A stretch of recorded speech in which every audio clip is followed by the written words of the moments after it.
വന്യ ഓറപ്പിസ്കോപ്പന്മാരെ, വൈദിക ശ്രേഷ്ഠരെ, പ്രത്യേകാൽ നമുക്ക് ഏറെ സ്നേഹിക്കപ്പെട്ടിരിക്കുന്ന ഇന്നത്തെ ഈ ധ്യാന ചിന്തയ്ക്ക് നേതൃത്വം നൽകുവാൻ ദൈവത്താൽ ഒരുക്കപ്പെട്ട് നമ്മുടെ കൂടെ ഉള്ള ബഹുമാനപ്പെട്ട റോയച്ചൻ എപ്പോഴും വിളിക്കും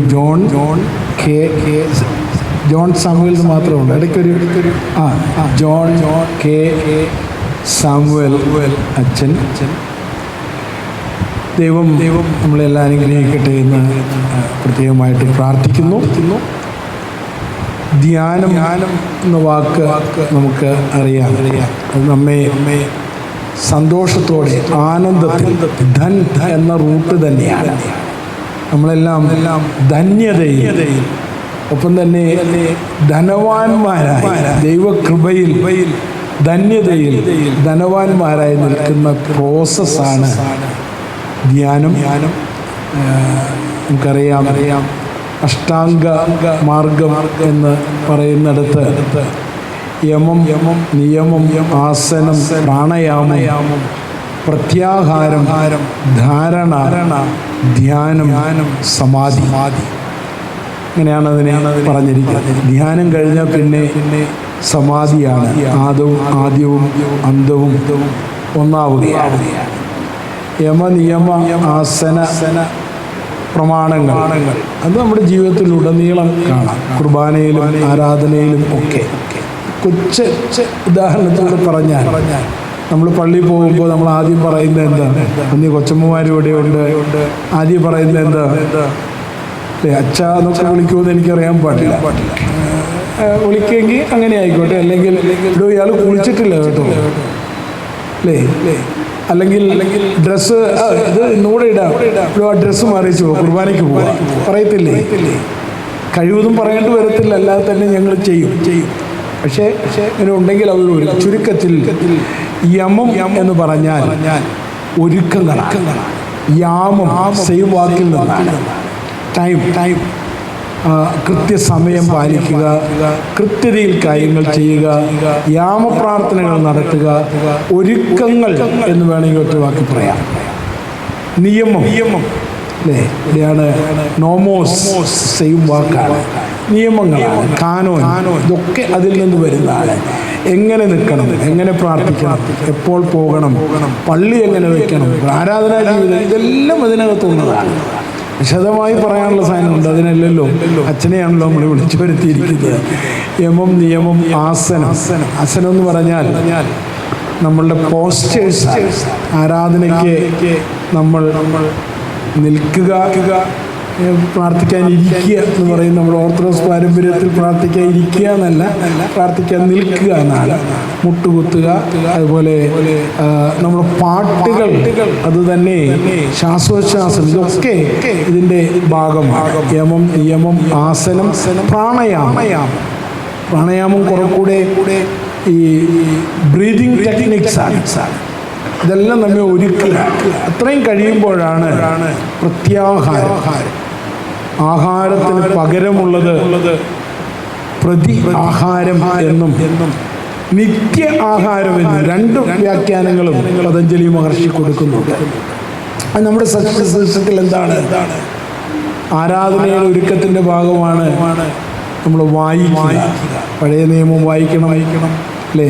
ലേഖനങ്ങൾ വായിക്കണം, ഏവങ്കേലി വായിക്കണം. കുർബാനയുടെ ഒരു കോണ്ടസ്റ്റിൽ പറഞ്ഞാൽ ഏവങ്കേലി കൂടെ വായിച്ച് കഴിഞ്ഞ് പ്രസംഗം കൂടെ യഥാർത്ഥത്തിൽ അവിടെയാണ് നടക്കേണ്ടതെന്ന് നമുക്കറിയാം. അത്രയും കഴിയുമ്പോൾ ഇപ്പോൾ യമ, നിയമ, ആസന, പ്രാണായാമ, പ്രത്യാഹാര, ഇത്രയും കഴിയുമ്പോൾ അടുത്ത സ്റ്റെപ്പ് ധാരണയാണ്. ധാരണ എന്ന് പറഞ്ഞാൽ എന്താ? അഫർമേഷൻ ഓഫ് ഫെയ്ത്ത് ആണ്. എന്താണ് ഞാൻ ധരിച്ചു വെച്ചിരിക്കുന്നത്? What is me? What is my faith? What makes me A human being? What gives me my identity? കുർബാനയുടെ കോണ്ടസ്റ്റിലും നോക്കിക്കോ. ഇത് കഴിഞ്ഞ് പ്രമേയം ചെതറ കഴിഞ്ഞാൽ നമ്മൾ ധാരണയിലേക്ക് പ്രവേശിക്കുകയാണ്. അപ്പോഴാണ് ധൂപക്കുറ്റി വാഴ്ത്തിക്കൊണ്ട് തൃത്വ വിശ്വാസ്യവാദം ആദ്യം പറയുന്നു. അതിനുശേഷം വിശ്വാസ പ്രമാണം മുഴുവൻ ചൊല്ലുന്നു. ആ ധാരണയിലോടുകൂടിയാണ് നമ്മൾ ഏതിലേക്ക് കിടക്കുന്നത്? ധ്യാനത്തിലേക്ക് കിടക്കുന്നത്. ഈ സമയത്ത് നമ്മുടെ ബോധങ്ങളും വിചാരങ്ങളും ഹൃദയങ്ങളും മേലിൽ പിതാവാം ദൈവത്തിൻ്റെ വലതുഭാഗത്ത് തമ്പുരാൻ എഴുന്നള്ളിയിരിക്കുന്ന മഹോന്നതങ്ങളിലായിരിക്കാം. പുരോഹിതൻ ദർഗായിൽ കയറി നിന്നുകൊണ്ട് പറയാണ്, അതിന് മുമ്പ് താഴെ നിന്ന് പറയാണ്, നിങ്ങളെല്ലാം റെഡിയായി ധ്യാനം ആരംഭിക്കുകയാണ്. ആ ധ്യാനത്തിൻ്റെ പരിസമാപ്തി എന്ന് പറയാൻ പാടില്ല. ധ്യാനത്തിൻ്റെ ആ ഒരു മൂർത്തിമത് ഭാവത്തിൽ എന്താ സംഭവിക്കുന്നത്? ആദ്യം സാന്നിധ്യം, സാമീപ്യം, സാരൂപ്യം, സായുജ്യം.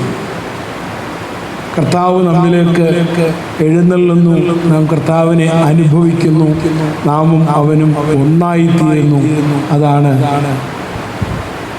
എന്താ സമാധി എന്ന് പറയുന്നത്. അല്ല തട്ടിപ്പോവുക എന്നുള്ളതല്ല. തട്ടിപ്പോകുന്നത് ഈ വിധത്തിൽ ജീവിച്ച ആളുകൾ അവരുടെ ജീവിതം അവസാനിക്കുമ്പോൾ അവർക്ക് കൊടുക്കുന്ന ഒരു ഓണറാണ്. അദ്ദേഹം സമാധിയായി, സ്വാമി സമാധിയായി. എത്രമാരോ വൈദികരോ ഒക്കെയാണ് കാലം ചെയ്തു എന്ന് പറയുന്നത്. ഞാൻ ദീർഘിപ്പിക്കുന്നില്ല. ബഹുമാനപ്പെട്ട റോയി അച്ഛൻ, എനിക്ക് അങ്ങനെ വിളിക്കുന്നതാണ് കൂടുതൽ ഇഷ്ടം. നമുക്കെല്ലാം അച്ഛൻ കഴിഞ്ഞ വർഷം ഒരു കൺവെൻഷന് വന്നതാണ്. വളരെ ആഴമുള്ള ചിന്തകൾ നമുക്ക് തന്നതാണ്. അപ്പോൾ ഈ വർഷം ധ്യാനത്തിന് ചോദിച്ചപ്പോൾ ഞാൻ തന്നെയാണ്, ഞാനും ഷായച്ചനും കൂടിയാണ് സ്റ്റീഫനച്ചനോടും ഇത് പറഞ്ഞ് അച്ഛനെ ഫ്രീയാണെങ്കിൽ അച്ഛനോട് ചോദിക്കാമെന്ന് പറഞ്ഞത്. അച്ഛനെക്കുറിച്ച് കൂടുതലൊന്നും ഞാൻ പറയേണ്ടതില്ല. ലെമോറിയോസഗത്തോ പോലെയുള്ള വലിയ concerts, musical concerts, liturgical musical concerts ഒക്കെ ചെയ്യുന്ന ഒരു വ്യക്തിയാണ്.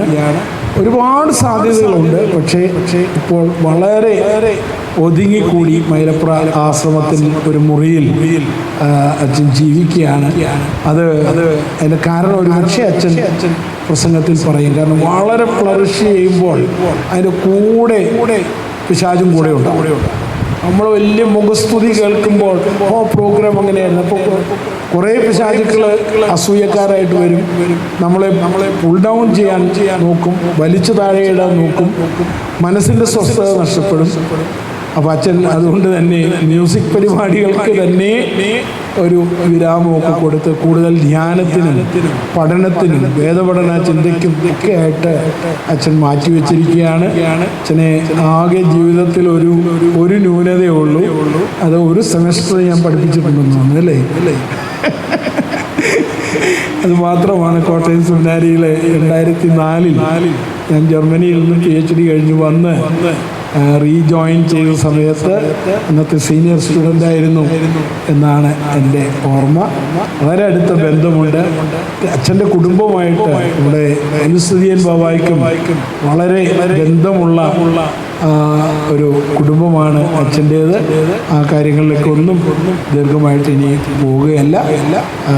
നമുക്ക് കിട്ടുന്ന ഈ സമയം ഏറ്റവും സന്തോഷത്തോടെ ചിലവഴിക്കാം. ഒരു കാര്യം കൂടെ മനസ്സിലോർത്ത് ഒന്ന് പറയാണ്. വന്യ കൊച്ചമ്മമാരുടെ എല്ലാം സാന്നിധ്യം ഇത്രയും പേരുടെയെങ്കിലും ഉണ്ട്. ബാക്കിയുള്ളവരെ ജോലി എന്ന് പറഞ്ഞു പോകുന്നവരുണ്ട്, മറ്റ് പ്രാരാബ്ദങ്ങളൊക്കെ ഉള്ളവരുണ്ട്. അതുകൊണ്ട് കൂടുതൽ കാട് കയറാതെ ഞാൻ മൈക്ക് ഷാജി ജോലി പറയുന്നുണ്ടോ? അതോ അച്ഛനെ നമുക്ക് സ്നേഹത്തോടെ ക്ഷണിക്കാം. ഞാനും ഇങ്ങോട്ടിരിക്കും അച്ഛനെ നോക്കാൻ, അച്ഛനെ കേൾക്കാൻ. ഒപ്പം തന്നെ ഞാനൊരു കാരണം പറയുന്നുണ്ട്. ആരും നഴ്സറി ക്ലാസ്സിലെ പിള്ളേരല്ല. അറ്റ് ദ സെയിം ടൈം ഇതിൻ്റെ ഇടയ്ക്കിരുന്ന് ദൈവത്തെ ഓർത്ത് കുഴപ്പരുത്. അച്ഛനൊരു വലിയ ശുശ്രൂഷയാണ് നിർവഹിക്കുന്നത്. ഞാൻ ഉൾപ്പെടെ ഞാൻ എന്നോട് തന്നെയാണ് പറയുന്നത്. ആരും കുഴപ്പരുത്. ആ ഒരു ശുശ്രൂഷയിൽ പൂർണ്ണമായിട്ട് പങ്കെടുക്കാൻ ഇടയാകണം. എന്തെങ്കിലും എമർജൻസി ഒന്ന് ഫോൺ സൈലൻ്റ് ആക്കുക. എന്തെങ്കിലും എമർജൻസി ഉണ്ടെങ്കിൽ ഫോൺ എടുത്ത് പുറത്തു പോവുക. അതുപോലെ എമർജൻസി ഉണ്ടെങ്കിൽ മാത്രം. എനിക്ക് ചിലപ്പോൾ വേണ്ടി വരും, കാരണം പല കാര്യങ്ങൾ ഇതിൻ്റെ കൂട്ടത്തിൽ ഓടുന്നുണ്ട്. അത് കഴിയുമ്പോൾ കൃത്യം 12 മണിക്ക് നമുക്ക് ദൈവം സഹായിച്ച് നമസ്കാരവും നടത്തി കുമ്പിടിയിൽ കഴിഞ്ഞ് അച്ഛൻ്റെ കബറെങ്കിലും പോയി പ്രാർത്ഥന നടത്തിയിട്ട് പിരിയാനായിട്ടിടയാണ്. ദൈവം അനുഗ്രഹിക്കും.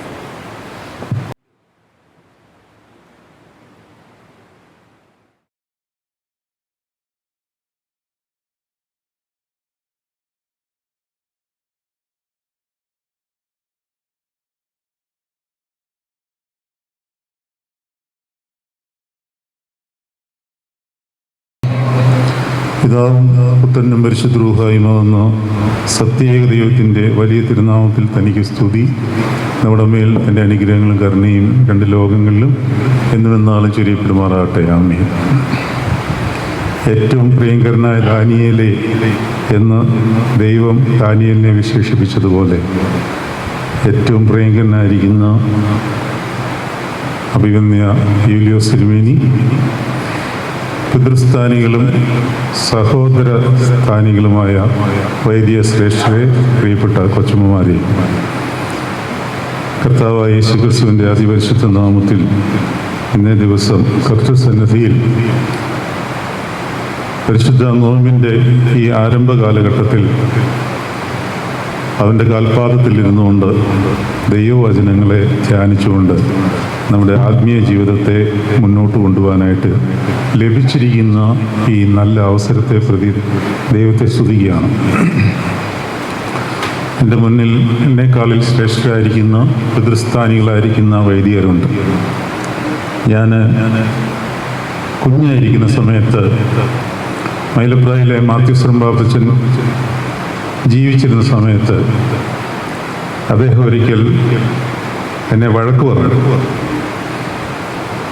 പറഞ്ഞത് ഇപ്രകാരമാണ്. ഞാനൊന്ന് കുഞ്ഞാണ്. ഒരച്ഛൻ കയറി വന്നപ്പോൾ ഞാൻ എണ്ണീറ്റില്ല. അപ്പോൾ അദ്ദേഹം എന്നെ വഴക്ക് പറഞ്ഞ് ശകാരിച്ച് ചെറുതായിട്ടൊന്ന് അടിക്കുകയും ചെയ്തു. എന്നിട്ട് എന്നോട് പറഞ്ഞു തന്നു, ഒരു വൈദികൻ്റെ സീനിയോറിറ്റി എന്ന് പറയുന്നത് പ്രായത്തിലോ അല്ലെങ്കിൽ പട്ടത്വത്തിലോ മാത്രമല്ല. ഒരച്ഛൻ മറ്റൊരച്ഛൻ്റെ സീനിയോറിറ്റിയെ കാണേണ്ടത് ആ അച്ഛനേക്കാളിൽ എത്ര വിശുദ്ധ ബലി മറ്റേ വൈദികൻ അർപ്പിച്ചിട്ടുണ്ട് എന്നുള്ളതിനെ അടിസ്ഥാനപ്പെടുത്തിയായിരിക്കണം. എന്നേക്കാളിൽ ഒരു കുർബാനയെങ്കിലും കൂടുതൽ അർപ്പിച്ചിട്ടുള്ള ഒരു വൈദികനെ എൻ്റെ സീനിയർ സ്ഥാനത്ത് തന്നെ ഞാൻ കാണണം. കാരണം വിശുദ്ധ കുർബാനയിൽ നിന്ന് ലഭിച്ചിരിക്കുന്ന ആത്മീക ശക്തി, അതിൻ്റെ സീനിയോറിറ്റി നീ മാനിച്ചുകൊള്ളണം എന്ന് എന്നോട് പറഞ്ഞു. എൻ്റെ മുന്നിൽ എന്നേക്കാളിൽ എത്രയോ വിശുദ്ധ കുർബാനകൾ ബലികൾ അർപ്പിച്ചിട്ടുള്ള വൈദികർ ഇരിക്കുമ്പോൾ നിങ്ങളുടെ മുമ്പിൽ ഒരു എളിയ ശിഷ്യനെന്നുള്ള രീതിയിൽ തന്നെ ദൈവിക വചനങ്ങളെ പങ്കിടുവാൻ കർത്താവ് തന്നിരിക്കുന്ന ഈ വലിയ സൗഭാഗ്യത്തെ ഓർത്ത് ദൈവത്തെ സ്തുതിച്ചുകൊണ്ട് നമുക്ക് ദൈവസന്നിധിയിൽ ഈ ശുശ്രൂഷയെ സമർപ്പിച്ചുകൊണ്ട് ആരംഭിക്കാം. നമ്മൾ ആരാണ് യഥാർത്ഥത്തിൽ? എനിക്ക് വളരെയധികം സന്തോഷമുള്ളത് പ്രിയപ്പെട്ട കൊച്ചമ്മമാരും ഇതിൽ സംബന്ധിക്കുന്നു എന്നുള്ളതാണ്. കാരണം വൈദികർക്കുള്ള, അതായത് വൈദികർ എന്ന് ഞാൻ പറയുമ്പോൾ നമുക്കൊരുമിച്ചുള്ള ഈ ധ്യാനചിന്തയിൽ നിങ്ങളും ഇതിൽ സംബന്ധിക്കുന്നത് ശ്രേഷ്ഠമായ കാര്യങ്ങളാണ്. കാരണം നിങ്ങൾ വൈദികരോട് കൂടെ ജീവിക്കുന്നവരാണ്. അപ്പോൾ വൈദികർ അഭിമുഖീകരിക്കുന്ന പ്രയാസങ്ങളും പ്രതിസന്ധികളും എല്ലാം ഒരുമിച്ച് പങ്കിടേണ്ടവർ, അവർക്കും ഈ ശക്തി വ്യാപാരം ലഭിക്കുവാനായിട്ട് കടന്നു വന്നിരിക്കുന്നതിനാൽ നിങ്ങളെ പ്രത്യേകമായിട്ട് അഭിനന്ദിക്കുന്നു. നമ്മൾ ആരാണെന്നുള്ള ബോധ്യം പലപ്പോഴും നമ്മൾ മറന്നു പോകുന്നുണ്ടോ എന്നുള്ളൊരു സംശയം എനിക്ക് എന്നോട് തന്നെ ചോദിച്ചുകൊണ്ട് ഞാൻ നിങ്ങളുടെ മുമ്പിലേക്ക് ആ ചോദ്യം ഇടുകയാണ്.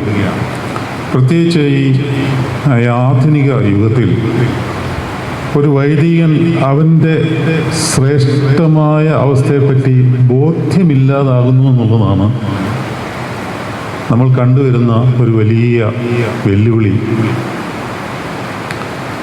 ഒരു വൈദികൻ്റെ ശക്തി വ്യാപാരം എന്താണെന്നുള്ളത് അവൻ പലപ്പോഴും തിരിച്ചറിയാതെ പോകുന്നത് നമ്മുടെ വൈദിക വൃത്തിയുടെ മൂല്യത്തെ തകർത്തുകളയാണ്. ഞാൻ 3 വചനങ്ങൾ നിങ്ങളുടെ ശ്രദ്ധയിലേക്ക് വരുത്തുവാൻ ആഗ്രഹിക്കുകയാണ്. 1 കൊരിന്ത്യർ 4-ാം അധ്യായം 1-ാം വാക്യം. അവിടെ ഇപ്രകാരം പറയുകയാണ്, ഞങ്ങളെ ക്രിസ്തുവിൻ്റെ ശുശ്രൂഷകരും ദൈവ മർമ്മങ്ങളുടെ ഗ്രഹവിചാരകനും എന്നിങ്ങനെ ഓരോരുത്തൻ എണ്ണിക്കൊള്ളട്ടെ. ഗ്രഹവിചാരന്മാരിൽ അന്വേഷിക്കുന്നതോ അവർ വിശ്വസ്തരായിരിക്കണമെന്നത്രേ. വചനം ശ്രദ്ധിച്ച് കേൾക്കുക. ഞങ്ങൾ ക്രിസ്തുവിൻ്റെ ശുശ്രൂഷകരും ദൈവമർമ്മങ്ങളുടെ ഗ്രഹവിചാരകന്മാരും. 2 കാര്യങ്ങൾ കൃത്യമായിട്ട് പൗലോസ്ലീഹ പറയുന്നുണ്ട്. അതിൽ ആദ്യത്തെ കാര്യം നമ്മൾ ചെയ്യുന്നുണ്ട്. എന്താണ്? നമ്മളെല്ലാം ക്രിസ്തുവിൻ്റെ ശുശ്രൂഷകരാണ്. നമ്മൾ ദേവാലയത്തിൽ മിനിസ്ട്രി നടത്തുന്നുണ്ട്.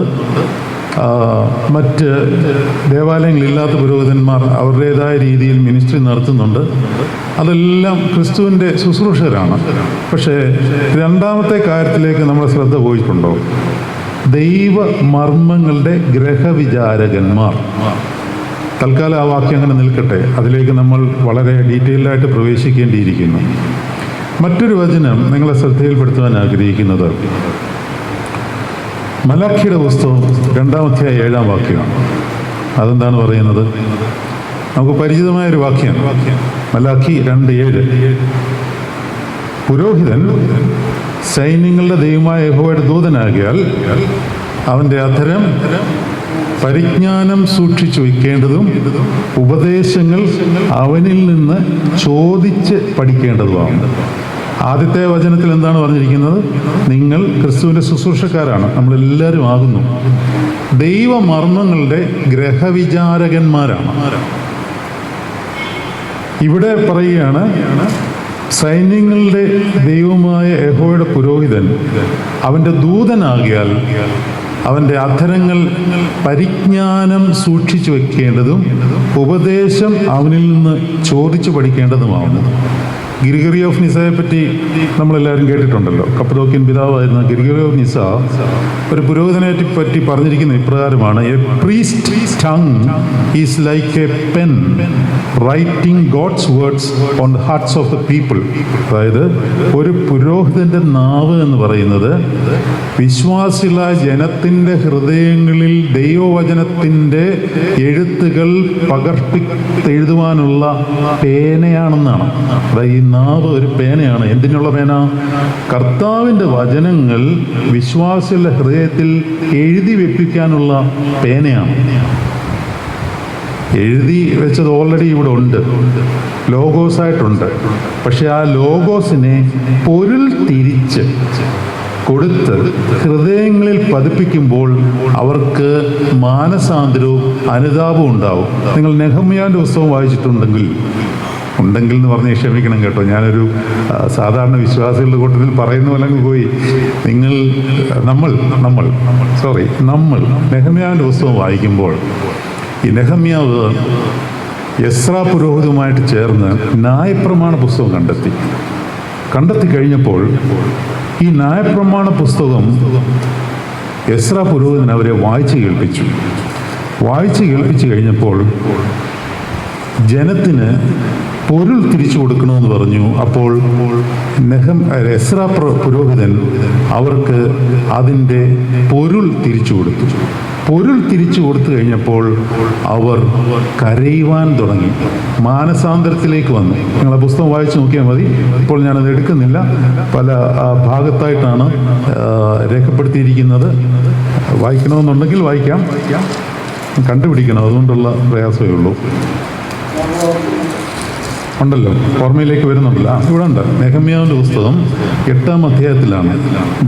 8-ാം അധ്യായം 2-ാം വാക്യം തൊട്ട് വായിക്കണം. അതിൽ 3-ാം വാക്യത്തിൻ്റെ അവസാനത്തിൽ ഗ്രഹിപ്പാൻ പ്രാപ്തിയുള്ള എല്ലാവരും കേൾക്കെ ന്യായപ്രമാണ പുസ്തകം വായിച്ചു, സർവ്വജനവും ശ്രദ്ധിച്ച് കേട്ടു കഴിഞ്ഞപ്പോൾ എന്താണ് സംഭവിച്ചത്?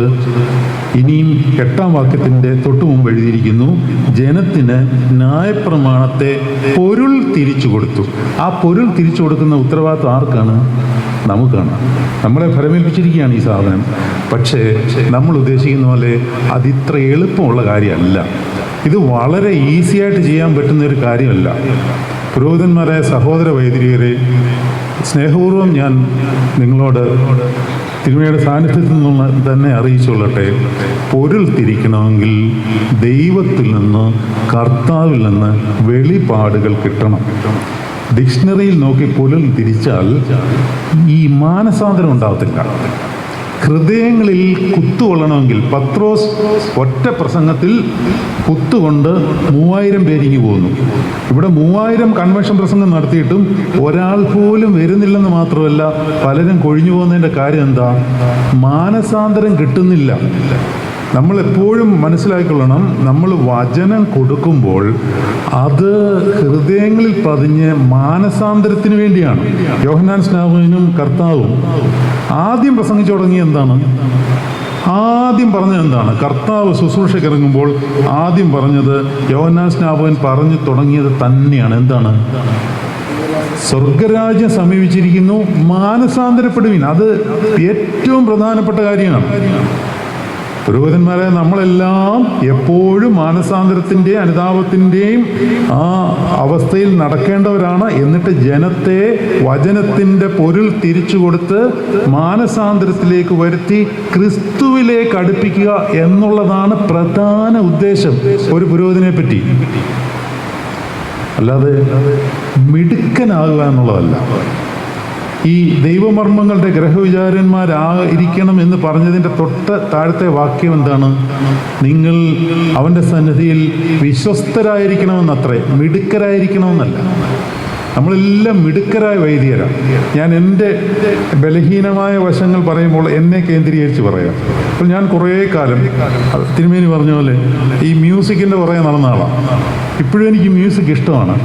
പക്ഷേ മ്യൂസിക്കിൽ ഉള്ള പ്രശ്നം എന്ന് പറയുന്നത് അതിനകത്ത് ഒരുപാട് നമ്മളെ വീഴ്ച കളയുവാനുള്ള സാധ്യതകളുണ്ട്. ദൈവത്തിൻ്റെ കരുണ കൊണ്ട് മാത്രം ഞാൻ അതിനെ വചനത്തിന് കീഴിലാക്കുവാനുള്ള ഒരു വ്യാപാര ശക്തി എനിക്ക് കിട്ടി. അതുകൊണ്ട് ഞാൻ അതിനെ താഴേക്ക് വെച്ചു. നിർത്തിയെന്നൊന്നുമല്ല, പക്ഷേ അതിനിപ്പോൾ വചനത്തിന് മുമ്പിൽ ഒരു സ്ഥാനമില്ല. കാരണം വചനം നമ്മുടെ ഉള്ളിലേക്ക് കയറി അത് ഹൃദ്യമായി കണ്ടെത്തി ഭക്ഷിക്കുമ്പോൾ, യെരമ്യാവ് 15:16 ഞാൻ നിന്റെ വചനങ്ങളെ കണ്ടെത്തി ഭക്ഷിച്ചിരിക്കുന്നു. അല്ലേ തിരുമേനി? ഞാൻ നിന്റെ വചനങ്ങളെ കണ്ടെത്തി ഭക്ഷിച്ചിരിക്കുന്നു. അതെൻ്റെ ഹൃദയത്തിന് ആശ്വാസവും എൻ്റെ ജീവിതത്തിന് ആനന്ദവുമാകുന്നു. സൈന്യങ്ങളുടെ ദൈവമായ യഹോവേ, നിന്റെ നാമം എൻ്റെ മേൽ വിളിച്ചിരിക്കുന്നുവല്ലോ. യെശയ്യാവ് 34:16 യഹോവയുടെ പുസ്തകത്തിൽ അന്വേഷിച്ച് വായിച്ചു നോക്കുവിൻ, അതിലൊന്നും കാണാതിരിക്കില്ല, അതിനൊന്നിനും ഇണ കിട്ടാതിരിക്കുകയുമില്ല. കർത്താവിൻ്റെ വായല്ലോ കൽപ്പിച്ചത്. അപ്പോൾ ഈ വചനത്തോടുള്ള ഒരു സ്നേഹവും താല്പര്യവും ഉള്ളിൽ നിറഞ്ഞു കവിയുമ്പോൾ കർത്താവ് നമുക്ക് വെളിച്ചങ്ങൾ തരും, അല്ലെങ്കിൽ വെളിപാടുകൾ തരും. ഇത് യോഹന്നാൻ ശ്ലീഹായ്ക്ക് മാത്രം കിട്ടുന്നതോ പൗലോസ് ശ്ലീഹായ്ക്ക് മാത്രം കിട്ടുന്നതോ അല്ല. വചനത്തിൻ്റെ മുമ്പിൽ സ്നേഹത്തോടെ, ദാഹത്തോടെ, ആർത്തിയോടെ ഇരുന്നാൽ, സഹോദര വൈദിക സ്നേഹിതരെ, ഞാൻ എന്നെ കൊണ്ട് നിർത്തിക്കൊണ്ട് ഞാൻ പറയുകയാണ്, കർത്താവ് നിങ്ങളുടെ മുമ്പിൽ വന്നു നിന്ന് നിങ്ങൾക്ക് അതിൻ്റെ ആഴത്തിലുള്ള വെളിച്ചങ്ങൾ പകർന്നു തരും. അതൊരു ആനന്ദമാണ്. അതിന് ഇണകൾ കിട്ടണം, ഇണകൾ ചേർക്കണം. അതിൽ നിന്ന് ലഭിക്കുന്ന ഒരു കുഞ്ഞാണത്. കർത്താവിൻ്റെ പുസ്തകത്തിൽ അന്വേഷിച്ച് വായിച്ചു നോക്കിയില്ല, അതിലൊന്നും കാണാതിരിക്കില്ല, അതിന് ഇണ കിട്ടാതിരിക്കില്ല. ഇണകൾ തമ്മിൽ ചേർന്നാൽ എന്താണ് സംഭവിക്കുന്നത്? ഇണകൾ തമ്മിൽ ചേർന്നാൽ പ്രകൃതിപരമായി സംഭവിക്കുന്ന കാര്യം എന്ന് പറഞ്ഞാൽ കുഞ്ഞുണ്ടാവും. അപ്പോൾ നമ്മളൊരു വചനത്തിൽ കൂടി ദാഹിച്ച് അതിലിരിക്കുമ്പോൾ അതുമായിട്ട് ബന്ധപ്പെട്ടുള്ള പ്രാർത്ഥനകളോ മറ്റു വചനങ്ങളോ പരിശുദ്ധാത്മാവ് നമ്മുടെ ഉള്ളിൽ കൊണ്ടുവന്നിട്ട് അത് തമ്മിൽ ചേർത്ത് കോർത്തിണക്കിയിട്ട് അന്ന് പുതിയൊരു സന്ദേശം തരും. ആ സന്ദേശം നമ്മുടെ കുഞ്ഞാവണം. ആ കുഞ്ഞ് എല്ലാ ദിവസവും പുതിയ പുതിയ കുഞ്ഞുങ്ങളെ നമ്മൾ പ്രസവിപ്പിച്ചിട്ട് തോളിലിട്ടുകൊണ്ട് നടക്കണം. ഞാൻ എപ്പോഴും ഇപ്പോൾ പറയാറുള്ളൊരു കാര്യമാണ്, ദൈവമാതാവ് വചനത്തെ ഉള്ളിലേക്ക് കയറ്റി ജഡത്തെ പ്രസവിച്ചു. എന്താണ്? ദൈവമാതാവ് വചനത്തെ ഉള്ളിലാക്കി, എന്നിട്ട് ജഡത്തെ പ്രസവിച്ചു. മാതാവിന് മാത്രം കിട്ടിയ വലിയ സൗഭാഗ്യമാണ്. എന്നാൽ നമ്മൾ കർത്താവിൻ്റെ മഹത്വീകരിക്കപ്പെട്ട ജഡത്തെ ഉള്ളിലാക്കി വചനത്തെ പ്രസവിക്കണം. അതിന് കർത്താവ് തൻ്റെ ശരീരം മുറിച്ച് തന്നിട്ടുണ്ട്. വചനം നിന്റെ വായിലും നിന്റെ സമീപത്തും ഇരിക്കുന്നു എന്നാണ് റോമർ 10:8 കാര്യം. ആവർത്തന പുസ്തകത്തിലൊരു വാക്യം പൗലോസ് കോട്ട് ചെയ്തിരിക്കുകയാണ്. വചനം നിനക്ക് സമീപമായി നിന്റെ നാവിന്മേൽ ഇരിപ്പുണ്ട്. മഴയും മഞ്ഞും ആകാശത്ത് നിന്ന് പെയ്യുകയും വിതപ്പാൻ വിത്തും തിന്മാൻ ആഹാരവും നൽകത്തക്കവണ്ണം ഭൂമിയെ നനച്ച് ഫലവത്താക്കി വിളയിക്കുന്നത് പോലെ എൻ്റെ വചനമാകും. യെശയ്യാ 55 അത് വെറുതെ എൻ്റെ അടുക്കിലേക്ക് മടങ്ങി വരാതെ എനിക്കിഷ്ടമുള്ളത് നിവർത്തിക്കുകയും ഞാൻ ആഗ്രഹിക്കുന്ന കാര്യം സാധിപ്പിക്കുകയും ചെയ്യും. അതുകൊണ്ട് എൻ്റെ സഹോദര വൈദികരെ, നമ്മൾ ആദ്യം ഈ ദൈവവചനത്തോട് നിരന്തര ബന്ധം ഉണ്ടാക്കണം. ഇങ്ങനെ ഇല്ലാതിരുന്നൊരു കാലം എനിക്കുണ്ടായിരുന്നു. എന്ന് പറഞ്ഞാൽ വചനം വായിക്കും, നമ്മളൊരു ചടങ്ങ് പോലെ വായിക്കും, പൂർത്തീകരിക്കും, പോകും എന്നുള്ളതല്ലാതെ ഇതിൻ്റെ ആഴത്തിലേക്ക് ദൈവിക വെളിച്ചങ്ങൾ നമുക്ക് ദിവസവും കർത്താവ് വെളിവാക്കി തന്നാൽ ഇതൊരു പരമാനന്ദമാണ്. ആ ആനന്ദത്തിൻ്റെ ലഹരിയിൽ നമ്മൾ മറ്റെന്തും മറക്കും. ഇന്ന് ശ്ലീഹ വായിച്ചപ്പോൾ യാക്കോബ് 1:21 തിരുമേനി തിരുത്തി കൊടുക്കുന്നത് കേട്ടു. എല്ലാ അഴുക്കും സകല ദുഷ്ടതയും നീക്കി ആത്മാക്കളെ രക്ഷിപ്പാൻ കഴിവുള്ളതും ഉൾനട്ടതുമായ വചനം സൗമ്യതയോടെ കൈക്കൊള്ളുവിൻ. വചനം ഉള്ളിൽ കയറണം. ഞാൻ നിന്റെ വചനത്തെ ഉള്ളിലാക്കിയിരിക്കുന്നു എന്നാണ്, സംഗ്രഹിച്ചിരിക്കുന്നു, ഞാനത് കണ്ടെത്തിയിരിക്കുന്നു, ഞാനത് ഭക്ഷിച്ചിരിക്കുന്നു. ഇത് ഒരു ചടങ്ങ് പോലെ നിർവഹിച്ചാൽ ഇത് സാധ്യമാവില്ല. അങ്ങനെ വചനത്തെ കണ്ടെത്തി ഭക്ഷിച്ചാൽ അതിൽ നിന്നുള്ള വെളിപാട് നമുക്ക് കിട്ടിക്കഴിയുമ്പോൾ നിങ്ങൾ അർപ്പിക്കുന്ന അല്ലെങ്കിൽ നമ്മൾ അർപ്പിക്കുന്ന ഓരോ ആരാധനയിലും പുതുമയുണ്ടാവും. ഓരോ ആരാധനയും പുതുമയുണ്ടാവും. തിരുമേനി കുറച്ച് മുമ്പ് സൂചിപ്പിച്ച പോലെ എനിക്ക് ചിരിക്കാനോ തമാശ പറയാനോ ഉള്ള ഒരു കാര്യവും ഇതിനകത്തില്ല. അതിനൊന്നും സമയമില്ല. അതുകൊണ്ട് നിങ്ങൾക്ക് ഈ സമയം ചിലപ്പോൾ ഇച്ചിരി ക്ഷീണമൊക്കെ ഉണ്ടാകുമായിരിക്കും. പക്ഷെ എന്നോട് സഹകരിക്കണം. ഇത് പറഞ്ഞു തീർക്കുവാൻ അതിൻ്റെ ഇടയ്ക്ക് കഥകളോ തമാശകളോ ഒന്നും പറയാൻ എനിക്ക് അറിയത്തില്ല. ഇത് ഒരുപാട് കാര്യങ്ങൾ ഇതിനകത്ത് പറയുവാനുണ്ട്. അപ്പോൾ ഞാൻ പറഞ്ഞത് ഒരാരാധനയുടെ ശ്രേഷ്ഠത അല്പം മുമ്പ് തിരുമേനി പറഞ്ഞു. ബോധങ്ങളും വിചാരങ്ങളും ഹൃദയങ്ങളും എവിടെ ഇരിക്കണം? ഉയരങ്ങളിൽ ദൈവമായ കർത്താവിൻ്റെ വലതുഭാഗത്ത് മശിഹാ തമ്പുരാൻ ഇരിക്കുന്ന മഹോന്നതങ്ങളിലായിരിക്കണം എന്ന് പറഞ്ഞാൽ ആ സമയം മുതൽ ഇനി ആരാധന നടക്കുന്നത് പള്ളിയിലല്ല. പള്ളിയിലാണ്, പക്ഷെ പള്ളിയിലല്ല, ഉയരത്തിലാണ്. നമ്മളുടെ ദേഹിയുടെ മണ്ഡലം സ്വർഗത്തിലെത്തി. ഇനിയും സ്വർഗീയരോടൊന്നിച്ചാണ്. സ്വസ്തോസിൻ്റെ ക്രമത്തിലൊരു എനിക്ക് വളരെ ഇഷ്ടപ്പെട്ട ഒരു പ്രാർത്ഥനയുണ്ട്. കർത്താവെ, അദൃശ്യരും അസംഖ്യരുമായ സ്വർഗീയ സൈന്യങ്ങളോട് ആത്മീയമായി ചേർന്ന് നിന്നുകൊണ്ട് നിന്നെ സ്തുതിക്കുവാൻ ഞങ്ങളെ യോഗ്യരാക്കി തീർക്കണമേ. അപ്പോൾ അവിടെ മുതൽ, ആദ്യം മുതലേ അങ്ങനെ തന്നെയാണ്, എന്നാലും നമ്മളൊന്ന് പ്രബോധിപ്പിച്ചിട്ട് പിന്നെ നമ്മളില്ല, ആരാധന മാത്രമേ ഉള്ളൂ. ആ ആരാധനയിൽ നമ്മൾ ഇല്ലാതാകുകയാണ്. തിരുമേനി മുമ്പേ സൂചിപ്പിച്ച പോലെ സാന്നിധ്യത്തിൽ നിന്ന് സായുജ്യത്തിലെത്തുകയാണ്. പിന്നെ ആരാധനയാണ്. പിന്നെ കർത്താവിനെ ആരാധിക്കുന്ന ശ്രേഷ്ഠമായ അവസ്ഥയിൽ നിന്നുകൊണ്ട് ആരാധിക്കുമ്പോൾ അവിടെ സമയത്തെ പറ്റിയുള്ള അമിതമായ ബോധ്യങ്ങളില്ല, എപ്പം തീരുമെന്നുള്ളതില്ല എന്ന് പറഞ്ഞുകൊണ്ട് ഇത് വലിച്ചു നീട്ടണമെന്നൊന്നുമല്ല. അതൊക്കെ പരിശുദ്ധാത്മാവിൻ്റെ നിയന്ത്രണത്തിലാവും. ഇത് അതിലേക്ക് അവസ്ഥയിലേക്ക് എത്തും. അപ്പോൾ നമ്മൾ എവിടെയാണ് നിൽക്കുന്നത് എന്ന ബോധ്യം വരും. എന്താണ് ഞാൻ പറഞ്ഞത്? നമ്മൾ എവിടെയാണ് നിൽക്കുന്നത്, ഈ ബോധ്യം കൃത്യമായിട്ട് നിങ്ങൾക്കുണ്ടായിരിക്കണം. എവിടെയാണ് നിൽക്കുന്നത്? എബ്രായ ലേഖനം 18-ാം അധ്യായത്തിൽ 12-ാം അധ്യായം 18-ാം വാക്യം മുതൽ താഴോട്ട് വായിച്ചാൽ ഇപ്രകാരം എഴുതിയിരിക്കുന്നു. സ്ഥൂലമായതും തീ കത്തുന്നതും ആയ പർവ്വതത്തിനും മേഘതമസ്, കൂരിരുട്ട്, കാഹളനാദം, വാക്കുകളുടെ ശബ്ദം എന്നിവയുടെ അടുക്കിലേക്കല്ലല്ലോ നിങ്ങൾ വന്നിരിക്കുന്നത്. അങ്ങനെ പറയാൻ കാര്യം എന്താ? സീനായ് പർവ്വതത്തിൽ വെച്ച് മോശയോട് ദൈവം പറഞ്ഞിരിക്കുന്നത് ഒറ്റയൊരുത്തൻ സമീപിച്ചേക്കരുത്. എൻ്റെ അടുത്തോട്ട് വരരുത്, നിങ്ങൾക്ക് അതിനുള്ള യോഗ്യതയില്ല, കാരണം നിങ്ങൾ പാപം ചെയ്ത് കിടക്കുകയാണ്. ആ ശബ്ദം കേട്ടവരൊക്കെയും ഇനിയും തങ്ങളോട് ഒരു വചനവും പറയരുതേ എന്ന് പറഞ്ഞു. ഒരു മൃഗമെങ്കിലും പർവ്വതത്തെ തൊട്ടാൽ അതിനെ കല്ലെറിഞ്ഞു കൊല്ലണം. ദൈവത്തിൻ്റെ കൽപ്പനയാണ്, ഭീകരമായ കൽപ്പന. താൻ അത്യന്തം പേടിച്ച് വിറയ്ക്കുന്നു എന്ന് പറയത്തക്കവണ്ണം ആ കാഴ്ച മോശയ്ക്കും അതിഭയങ്കരമായി തോന്നി. അത് പഴയ നിയമം. പുതിയ നിയമത്തിലോ പൗലോസ് പറയുകയാണ്, ഇതാണ് ഒരു തൂയോബയ്ക്ക് കയറുന്നതിന് മുമ്പ് എല്ലാ പുരോഹിതനും ഈ വചനം വായിച്ചിട്ടേ കയറാവൂ. ഞാൻ അങ്ങനെ കയറാറുള്ളൂ ഇപ്പോൾ. അതങ്ങോട്ട് വായിച്ചു കഴിയുമ്പോൾ നമുക്കൊരു പവർ കിട്ടും. എന്താണ് പവർ എന്നറിയാമോ? പിന്നെയോ നിങ്ങൾ എവിടാണ് വന്നിരിക്കുന്നത്?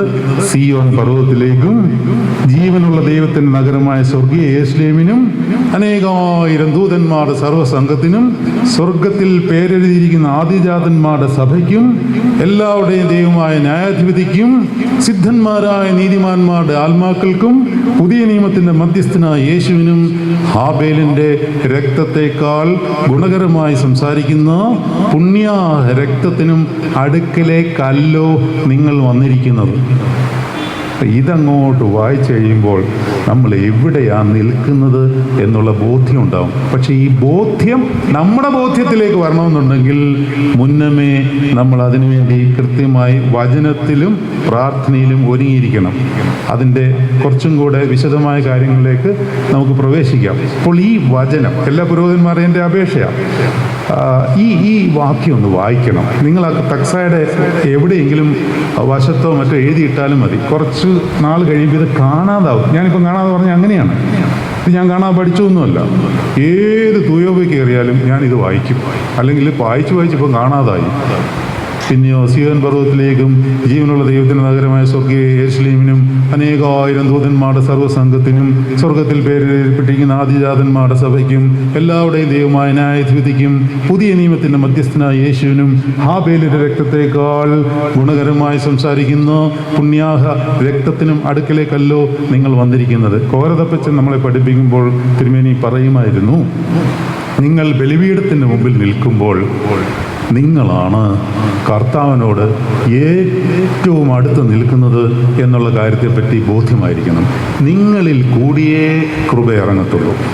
നിങ്ങൾ കൃപ ബ്ലോക്ക് ചെയ്താൽ വരുന്ന സംബന്ധിക്കുന്ന ജനം നിരാശരായി പോകേണ്ടി വരും. എന്ന് പറഞ്ഞാൽ ദൈവിക കൃപയുടെ ഒരു ഫ്ലോ ഉണ്ട്, അത് മേളിൽ നിന്ന് ഒഴുകി വരുന്നതാണ്.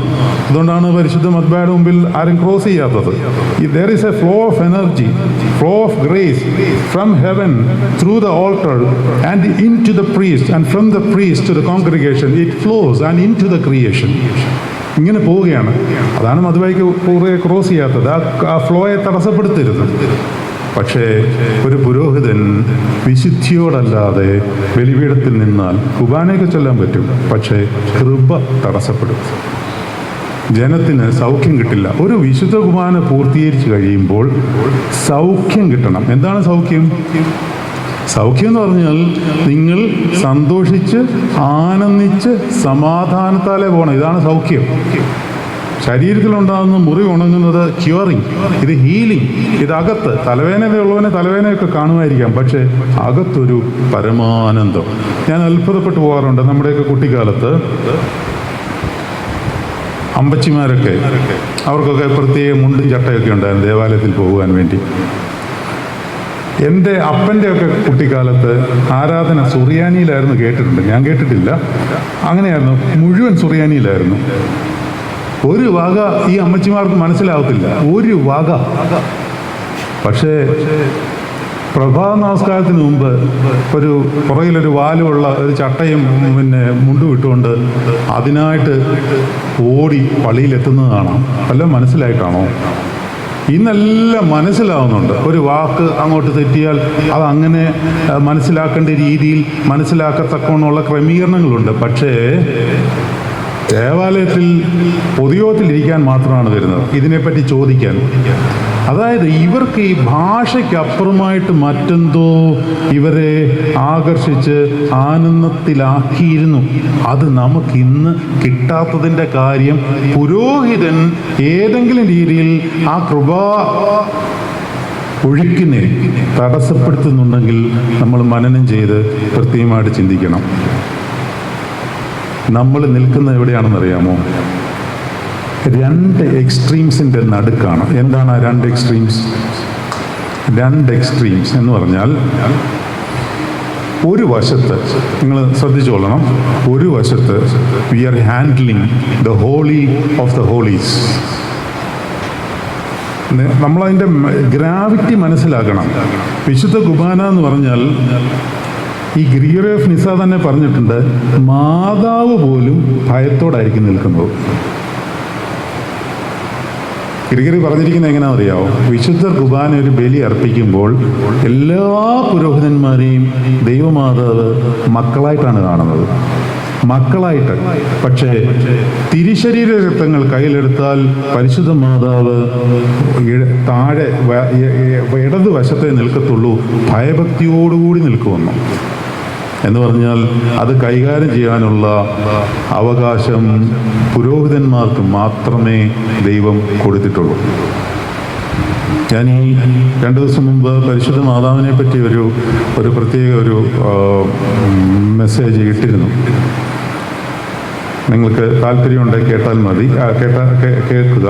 അതായത് കാനായിൽ യഥാർത്ഥത്തിൽ എന്താണ് സംഭവിച്ചത്, അവിടെ ഒരു മുൻ പദ്ധതി നടന്നിരുന്നു എന്നുള്ള കാര്യത്തെപ്പറ്റി ഒരു സെഷൻ ഇട്ടിരുന്നു. അത് ഇന്ന് രാവിലെ അമേരിക്കയിലുള്ള ഒരു പയ്യൻ അത് കേട്ടിട്ട് എന്നെ വിളിച്ചിട്ട്, അച്ഛാ എനിക്കിത് ഒരു ഷോർട്ട് വീഡിയോ ആക്കണം, ഞാനത് AI വെച്ച് ചെയ്യുകയാണെന്ന് പറഞ്ഞിട്ട് ചെയ്തിട്ട് എനിക്ക് അയച്ചു തന്നു.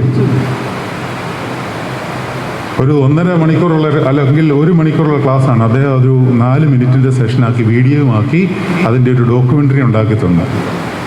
ഞാൻ പറഞ്ഞുകൊണ്ട് വന്നത്, പരിശുദ്ധ ദൈവമാതാവ് നമ്മൾ വിചാരിക്കുന്ന പോലെയുള്ളൊരു സെയിൻലി ലെവലല്ല. She has a very high voltage and power in spirituality. അത്രയ്ക്ക് ശക്തിയുള്ളതാണ്.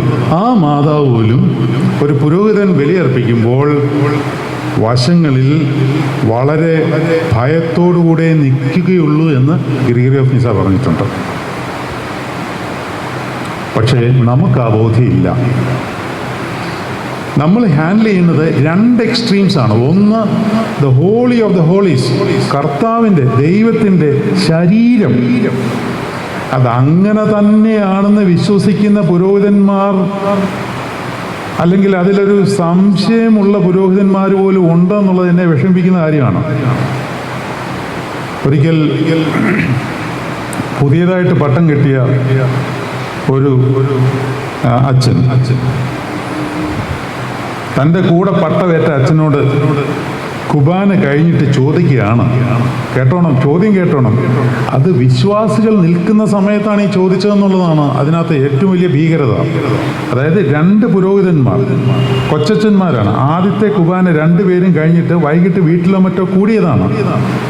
അപ്പോൾ അവിടെ കുറച്ച് പേരൊക്കെ ഉണ്ട്. അപ്പോൾ ഒരച്ഛൻ മറ്റേ അച്ഛനോട് ചോദിക്കുകയാണ്, തിരുശരീര രക്തം ആയായിരുന്നോ? ആ ചോദ്യത്തിൻ്റെ പ്രസക്തി എന്താണെന്ന് എനിക്ക് മനസ്സിലായില്ല. അതായത് അച്ഛൻ ചൊല്ലിയപ്പോൾ ശരീരമായിരുന്നു എന്ന്. അത് സംശയമാണോ അതോ കളിയാക്കിയതാണോ എന്തുമാവട്ടെ, ഇതാണ് നമ്മുടെ ചില പുരോഹിതന്മാരുടെ നിലവാരം. ഒരു വശത്ത് നമ്മൾ holy of the holies handle ചെയ്യുമ്പോൾ, ഇപ്പുറത്തെ വശത്ത് എന്താണ് ഹാൻഡിൽ ചെയ്യുന്നതെന്നറിയാമോ? വേൾഡ്ലി തിങ്സ് ആണ്. ഇപ്പം ഒരു ദേവാലയത്തിൽ ശുശ്രൂഷ ചെയ്യുന്ന പുരോഹിതൻ, ആ പുരോഹിതന് ദേവാലയത്തിലെ എല്ലാ കാര്യങ്ങളും നോക്കി നടത്തേണ്ടതുണ്ട്. അതിൻ്റെ കൺസ്ട്രക്ഷനുമായിട്ട് ബന്ധപ്പെട്ട്, പൊതുയോഗത്തിൻ്റെ തീരുമാനങ്ങളുമായിട്ട് ബന്ധപ്പെട്ട്, അങ്ങനെ പല കാര്യങ്ങളുമായിട്ട് ബന്ധപ്പെട്ട് ലോകപരമായ കാര്യങ്ങൾ ഹാൻഡിൽ ചെയ്യേണ്ടതുണ്ട്. അതേസമയം തന്നെ ഇവൻ ഇപ്പുറത്ത് holy of the holies handle ചെയ്യുന്നുണ്ട്. ഇത് രണ്ടും കൂടെ യഥാർത്ഥത്തിൽ ഒത്തുപോകത്തില്ല. പക്ഷേ ഒത്തുപോകുവാനുള്ള, ചേർത്ത് വയ്ക്കുവാനുള്ള ആത്മീയ നൽവരത്തിൽ ഒരു പുരോഹിതൻ നിറഞ്ഞു നിന്നിരിക്കണം. എന്ന് പറഞ്ഞാൽ ഇത് നിങ്ങളുടെ ആത്മീയ നൽവരത്തിൻ്റെ ഒരു പാക്കേജിൻ്റെ ലെവലാണെന്ന് വിചാരിക്കുക. എൻ്റെ ഈ കൈ നിങ്ങൾ ഹാൻഡിൽ ചെയ്യുന്ന ലൗകികമായ വിഷയങ്ങൾ, ഇതെങ്ങനെ നിൽക്കണമെന്നറിയാമോ? ഇങ്ങനെ നിൽക്കണം, ഇങ്ങനെ എന്ന് പറഞ്ഞാൽ എല്ലാ കാര്യങ്ങളും പരിശുദ്ധാത്മാവിൻ്റെ നിയന്ത്രണത്തിൽ വേണം ക്രമീകരിക്കപ്പെടുവാൻ. അങ്ങനെയാണെങ്കിൽ ദേവാലയത്തിനകത്ത് വെച്ച് നടത്തുന്ന ഒരു പൊതുയോഗം എങ്ങനെയായിരിക്കണം എന്നുള്ളത് നിങ്ങൾ തീരുമാനിച്ചോളൂ. അതായത് ആരാധനയിൽ പരിശുദ്ധാത്മാവ് ഇറങ്ങിയ ഒരു സ്ഥലത്ത് ഒരു മീറ്റിംഗ് നടത്തുമ്പോൾ എന്തുകൊണ്ടാണ് നമുക്ക് അതിനെ പരിശുദ്ധാത്മാവിൻ്റെ നിയന്ത്രണത്തിൽ നടത്തുവാൻ സാധിക്കാതെ പോകുന്നത്? നിങ്ങളപ്പം പറയും, അച്ഛൻ ഇതൊക്കെ പറയാം. അല്ല, ഞാനും കുറച്ച് നാളൊക്കെ ദേവാലയത്തിലൊക്കെ ശുശ്രൂഷ ചെയ്തിട്ടുണ്ട്, എനിക്കറിയാം, അതിൻ്റെ ഭീകരതയൊക്കെ എനിക്കറിയാം. പക്ഷേ ഞാൻ ഒരു കാര്യം ഉറപ്പിച്ച് പറയാം, നമ്മൾ വിശുദ്ധിയെ പ്രാപിച്ചിട്ടുണ്ടെങ്കിൽ നമ്മളെ ഭയക്കും. എന്തുകൊണ്ടാണ് ഒരു പുരോഹിതനെ ആർക്കും ഇപ്പോൾ ഭയമില്ലാത്തത്? ഒറ്റ കാര്യമേ ഉള്ളൂ. നിങ്ങൾക്ക് പണമുണ്ടാകാം, പ്രതാപമുണ്ടാകാം, പ്രശസ്തി ഉണ്ടാകാം, ട്രംപിനേക്കാളിൽ മിടുക്കനായിരിക്കാം. നിങ്ങളുടെ മുഖത്ത് ഒരു കൊച്ചു ചെറുക്കൻ ചോദ്യം ചോദിക്കും, വിരലി ചൂണ്ടി ചോദിക്കും. പക്ഷേ നീ, ഞാൻ വിശുദ്ധിയെ പ്രാപിച്ചാൽ അവനൊന്ന് പേടിക്കും. വിശുദ്ധൻ്റെ അടുത്ത് പറ്റില്ല, അത് ദൈവം ബ്ലോക്ക് ചെയ്യും. നമ്മളായിട്ട് കൊണ്ടുവരുന്നതല്ല, ദൈവം തമ്പുരാൻ അതിനെ ബ്ലോക്ക് ചെയ്യാണ്. അപ്പോൾ ഇത് രണ്ടും കൂടെ ഹാൻഡിൽ ചെയ്യുകയാണ്. അപ്പോൾ ഇത് ഹാൻഡിൽ ചെയ്യുമ്പോൾ നമ്മൾ നിൽക്കേണ്ട തലം ഈ ഒരു തലത്തിലാണെങ്കിൽ നമ്മൾ ആരെ ധ്യാനിക്കണം? മഹാപുരോഹിതനെ ധ്യാനിക്കണം. ഏത് മഹാപുരോഹിതൻ? നമുക്കുള്ള മഹാപുരോഹിതൻ നമ്മുടെ ബലഹീനതകളിൽ സഹതാപം കാണിപ്പാൻ കഴിയാത്തവൻ അല്ല. നമുക്ക് വേണ്ടി പാപങ്ങൾ തൻ്റെ ശരീരത്തിൽ ഏറ്റെടുത്ത് ബലിയെ അർപ്പിക്കപ്പെട്ടവനെ ധ്യാനിച്ചാൽ നിങ്ങൾ ക്ഷീണിച്ച് മടുക്കില്ല, അല്ലെ? ഉറപ്പായിട്ടും ശുശ്രൂഷ മടുക്കും. എബ്രായർ 12. ആകയാൽ നാമും സാക്ഷികളായി ഇത്ര വലിയൊരു സമൂഹം നമുക്ക് ചുറ്റും നിൽക്കുന്നുകൊണ്ട് സകല ഭാരവും മുറുകെ പറ്റുന്ന പാപം വിട്ട് നിങ്ങളുടെ മുമ്പിൽ വെച്ചിരിക്കുന്ന ഓട്ടം സ്ഥിരതയോട് ഓടുക. വിശ്വാസത്തിൻ്റെ നായകനും പൂർത്തീകരണത്തിനുമായ യേശുവിനെ നോക്കുക. നിങ്ങളുടെ ഉള്ളിൽ ക്ഷീണിച്ച് മടുക്കാതിരിപ്പാൻ പാപികളാൽ തനിക്ക് നേരിട്ട ഇങ്ങനെയുള്ള വിരോധം സമ്പാദിച്ചവനെ ധ്യാനിച്ചു കൊള്ളുകയും. അതായത് പൊതുയോഗത്തിലിരിക്കുമ്പോൾ ഒരാൾ നിങ്ങളുടെ നേരെ നിങ്ങൾക്ക് വളരെ വേദനാജനകമായ ഒരു കാര്യം പറയുമ്പോൾ ഉടനെ അതിന് മറുപടി പറയുവാൻ നിന്റെ നാവ് പൊങ്ങുന്നുണ്ടെങ്കിൽ അതിൻ്റെ അർത്ഥം വായിൽ വചനമില്ലെന്നും ക്രൂശിനെ ധ്യാനിക്കുവാൻ സാധിക്കുന്നില്ല എന്നുള്ളതുമാണ്. കർത്താവിൻ്റെ മുറിവിനോട് ചേർത്ത് നമ്മുടെ വേദനകളെ വയ്ക്കുവാൻ നമുക്കൊരവസരം കിട്ടിയാൽ അത് മുതലാക്കണം. അല്ല, അതിനു പകരം പിശാചിനോട് ചേർന്നിട്ട് അവൻ്റെ കൂടെ ചേർന്ന് നമ്മുടെ നാവിനെ നമ്മൾ അശുദ്ധമാക്കുവാൻ പോകരുത്. അതുകൊണ്ട് നമ്മൾ ഈ രണ്ട് അവസ്ഥകളും ഒരുപോലെ ഹാൻഡിൽ ചെയ്യുന്നവരായതുകൊണ്ട് വളരെ സൂക്ഷിക്കണം. ഒരു പുരോഹിതൻ വിശ്വാസിയേക്കാൾ സ്പിരിച്വൽ പവർ ഉള്ളവനായിരിക്കണം. ഇത് ശ്രദ്ധിക്കേണ്ട കാര്യമാണ്, കൊച്ചുമാർ ശ്രദ്ധിക്കേണ്ട കാര്യമാണ്. സാധാരണ വരുന്ന സ്ത്രീകളെക്കാൾ ആത്മീയമായി ശക്തിയുള്ളവരായിരിക്കണം നിങ്ങൾക്ക് അധികാരങ്ങളുണ്ട്. നമുക്കെല്ലാം അധികാരങ്ങളുണ്ട്, അല്ലേ? ഈശ്വര കുർബാനയെല്ലാം നമുക്കെല്ലാം അധികാരമുണ്ട്. കൊച്ചമ്മമാർക്ക് നിങ്ങളുടേതായ ചില അധികാരങ്ങളുണ്ട്. പക്ഷെ പ്രശ്നം എവിടാന്നറിയാമോ? ലൂക്കോസ് 9:1 യേശുമ്പുരാൻ തൻ്റെ ശിഷ്യന്മാരെ അരികിലേക്ക് വിളിച്ചിട്ട് അവർക്ക് അധികാരവും മറ്റൊരു സാധനവും കൂടെ കൊടുത്തു, ശക്തിയും കൊടുത്തു. ഇതെല്ലാം കൊടുത്തു, അധികാരം കൊടുത്തു, ശക്തിയും കൊടുത്തു.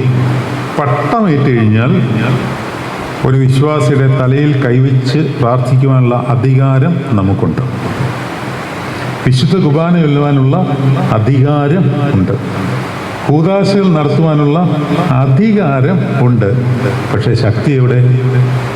അപ്പോൾ ഈ കാര്യം മനസ്സിലാക്കണം. അധികാരം സൗജന്യമായിട്ട് കിട്ടുന്നതാണ്. സെമിനാരിയിൽ പഠിച്ച് നമ്മളൊരു തീരുമാനമൊക്കെ എടുത്ത് വ്രതമെടുത്ത് ദൈവസന്നിധിയിൽ മുട്ടുകുത്തി നിൽക്കുമ്പോൾ സഭ വഴിയായി പരിശുദ്ധാത്മാവിൽ കൂടി സൗജന്യമായിട്ട് കിട്ടുന്നതാണ് അധികാരം. പക്ഷെ ശക്തി വെറുതെ കിട്ടില്ല, വില കൊടുക്കണം. വെളിപാട് 3:18 കാര്യം. നീ സമ്പന്നനാകേണ്ടതിന് തീയിൽ ഊതിക്കഴിച്ച പൊന്നും, നിന്റെ നഗ്നതയുടെ ലജ്ജ വെളിവാകാതിരിപ്പാൻ ധരിക്കേണ്ടതിന് വെള്ളയുടുപ്പും, നിനക്ക് കാഴ്ച ലഭിക്കേണ്ടതിന് കണ്ണിലെഴുതുവാൻ ലേപവും എന്നോട് വിലയ്ക്ക് ചോദിച്ച് വാങ്ങിക്കൊള്ളുവീൻ എന്ന് ഞാൻ നിന്നോട് ബുദ്ധി ഉപദേശിക്കുന്നു. ശക്തി വരണമെങ്കിൽ വില കൊടുക്കണം. അപ്പോൾ നോമ്പിൽ എങ്ങനെയാണ് നമ്മൾ ശക്തി പ്രാപിക്കുന്നത്? നോമ്പിൽ ശക്തി പ്രാപിക്കുന്നത് നമ്മുടെ ശരീരത്തിൽ നമ്മൾ പെയിൻ ഏറ്റെടുത്തുകൊണ്ട് നമുക്കിഷ്ടമുള്ള സാധനങ്ങളെ വർജിക്കുമ്പോൾ നമ്മുടെ ഉള്ളിൽ നമ്മൾ നഷ്ടപ്പെടുത്തുന്ന ആ കാര്യം വിലയാണ്. ആ വില കൊടുക്കുമ്പോൾ ദൈവം നമുക്ക് തരുന്നതാണ് ശക്തി. അധികാരം ചുമ്മാതെ കിട്ടും. തിരുമേനിക്ക് എൻ്റെ മേൽ അധികാരമുണ്ട്, നിങ്ങളുടെ മേലും അധികാരമുണ്ട്, നിങ്ങൾക്ക് വിശ്വാസികളുടെ മേലും അധികാരമുണ്ട്. സൗജന്യമാണ്. അധികാരം മാത്രം പോരാ, ശക്തി. അവൻ ശിഷ്യന്മാരെ അടുക്കലേക്ക് വിളിച്ച് അവർക്ക് അധികാരവും ശക്തിയും കൊടുത്തു. ഈ ശക്തി ഇന്നില്ല. പരിമൽ തിരുമേനി വിശ്വകുർബാന ചൊല്ലുമ്പോൾ ആ സമയത്ത് രോഗികൾ സൗഖ്യമായിരുന്നു എന്നാണ്. എന്തുകൊണ്ടാണ് സംഭവിക്കുന്നത്? ശക്തി. അപ്പോൾ നമുക്ക് ശക്തി വരുവാൻ വേണ്ടി നമ്മൾ വില കൊടുക്കണം. നമ്മുടെ ശരീരത്തിലും നമ്മുടെ ദേഹിയിലും നമ്മൾ അനുഷ്ഠിക്കേണ്ട ചില കർമ്മങ്ങളുണ്ട്. ആ കർമ്മങ്ങൾ നമ്മൾ കൊടുക്കുന്ന വിലയാണ്. മറ്റേ അധികാരം വെറുതെ കിട്ടും. പട്ടം തന്നപ്പോൾ അധികാരം ഇങ്ങി പോകുന്നു. കുർബാനകളെല്ലാം പൂസോയ കൊടുക്കാം, പാമോന പ്രാർത്ഥന നടത്താം, കൂദാശ നടത്താം, എല്ലാ അധികാരങ്ങളും തന്നു. പക്ഷേ ശക്തിയില്ലെങ്കിൽ അധികാരം കൊണ്ട് എന്താ പ്രയോജനം? ഉദാഹരണം, ഒരു രാജാവ് എല്ലാ അധികാരങ്ങളുമുണ്ട്, സർവ്വ അധികാരവും, പണമുണ്ട്, പ്രതാപമുണ്ട്, എല്ലാം ഉണ്ട്.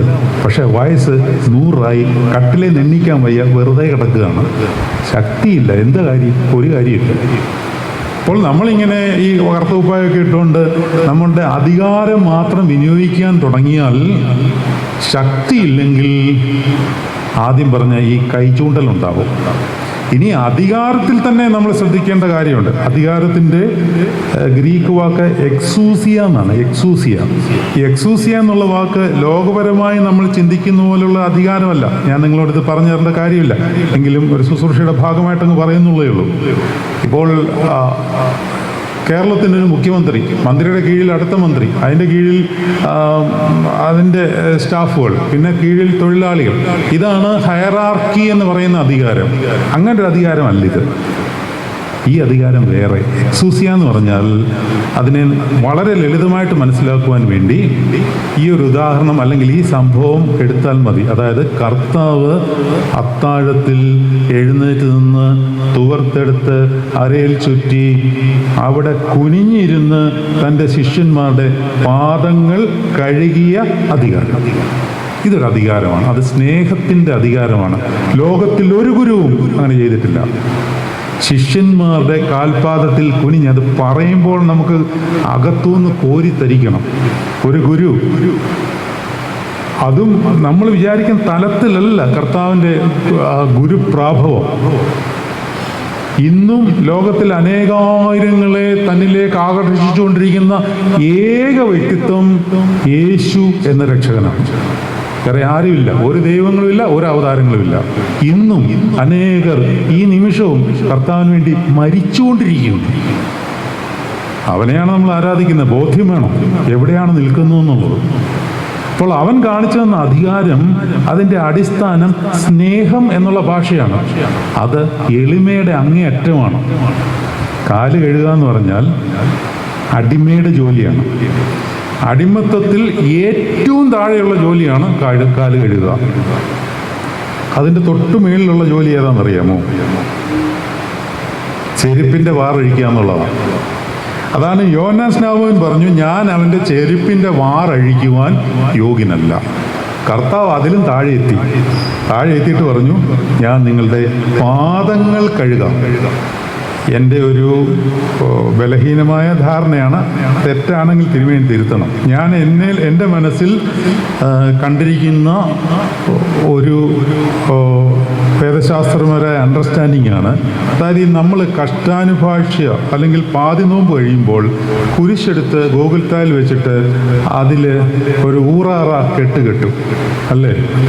ആ കെട്ട് ഏത് പട്ടത്തെ സൂചിപ്പിക്കുന്നതാണ്? ഏത് പട്ടത്തെ സൂചിപ്പിക്കുന്നതാണ്? കൂറുയ പട്ടത്തെ സൂചിപ്പിക്കുന്നത് അല്ലേ? അതായത് ഷെമ്മാശന്മാരിൽ തന്നെ ഏറ്റവും കീഴെയുള്ളൊരു പട്ടത്വമാണ്. അതായത് മഹാപുരോഹിതനായ എവിടെ എത്തി? പൗരോഹിത്യം കളയാൻ പറ്റില്ലല്ലോ, നിത്യമഹാപുരോഹിതൻ. പക്ഷെ ആ പൗരോഹിത്യത്തിൻ്റെ ഏറ്റവും കീഴെയുള്ള അവസ്ഥയിലെത്തി. അധികാരം സ്ഥാപിച്ചത്, കാണിച്ചു തന്നത് എളിമയിൽ കൂടിയാണ്, സ്നേഹത്തിൽ കൂടെയാണ്. എളിമ എന്ന് പറയുമ്പോൾ നമ്മൾ വിചാരിക്കരുത് അത് അത്ര എളുപ്പമുള്ള ഒരു വെർച്യു അല്ല, എളുപ്പമുള്ള വെർച്യുവേ അല്ല. നമ്മളെല്ലാവരും വിചാരം നമ്മളെല്ലാം എളിമയുള്ളവരാണെന്നാണ്. അത് നമ്മുടെ ബിഹേവിയറാണ്. ഇപ്പം പെരുമാറ്റമല്ലത്. അതായത് നമ്മൾ വീട്ടിൽ പെരുമാറുന്നു. ഞാനിപ്പോൾ അരമനയിൽ വന്നു, ഇന്നലെ വന്നു, തിരുമേനിയോട് ഞാൻ വളരെ സൗമ്യമായിട്ട് പെരുമാറി. ഞാൻ എൻ്റെ രഹസ്യ ജീവിതത്തിൽ ചിലപ്പോൾ അങ്ങനെ ആയിരിക്കണമെന്നില്ല. അത് ക്യാരക്ടർ. അവിടെയാണ് എളിമയുണ്ടോ എന്ന് നോക്കേണ്ടത്. മനുഷ്യർ തമ്മിൽ സംഭാഷിക്കുമ്പോൾ നമ്മൾ വളരെ എളിമയുള്ളവരാണെന്ന് കാണിക്കുകയൊക്കെ ചെയ്യുവാൻ വേണ്ടി നമ്മൾ പെരുമാറും. പെരുമാറ്റമല്ല സ്വഭാവം. സ്വഭാവം എളിമയാകുക എന്നുള്ളതാണ്. അപ്പോൾ കർത്താവിൻ്റെ എളിമ നമ്മളുടെ ആ സാരാംശത്തിലേക്ക് വരുവാൻ വേണ്ടി നമ്മൾ നന്നായിട്ട് അതിനുവേണ്ടി തയ്യാറാകുകയും ഒരുങ്ങുകയും വേണം.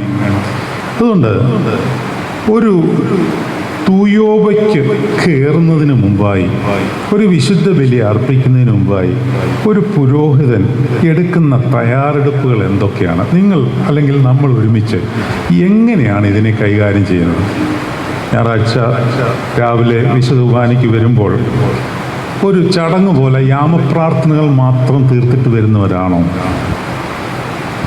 യാമപ്രാർത്ഥനകളെങ്കിലും നിവർത്തിക്കുന്നു എന്നുള്ളത് അതിശ്രേഷ്ഠമായ കാര്യമാണ്.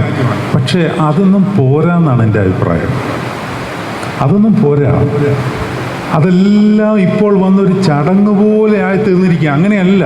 നമുക്ക് ജീവൻ അറിയണം. കർത്താവ് എന്താ പറഞ്ഞിരിക്കുന്നത്? ഞാൻ നിങ്ങൾക്ക് ജീവൻ നൽകുവാനും സമൃദ്ധിയായ ജീവൻ നൽകുവാനും, അല്ലേ?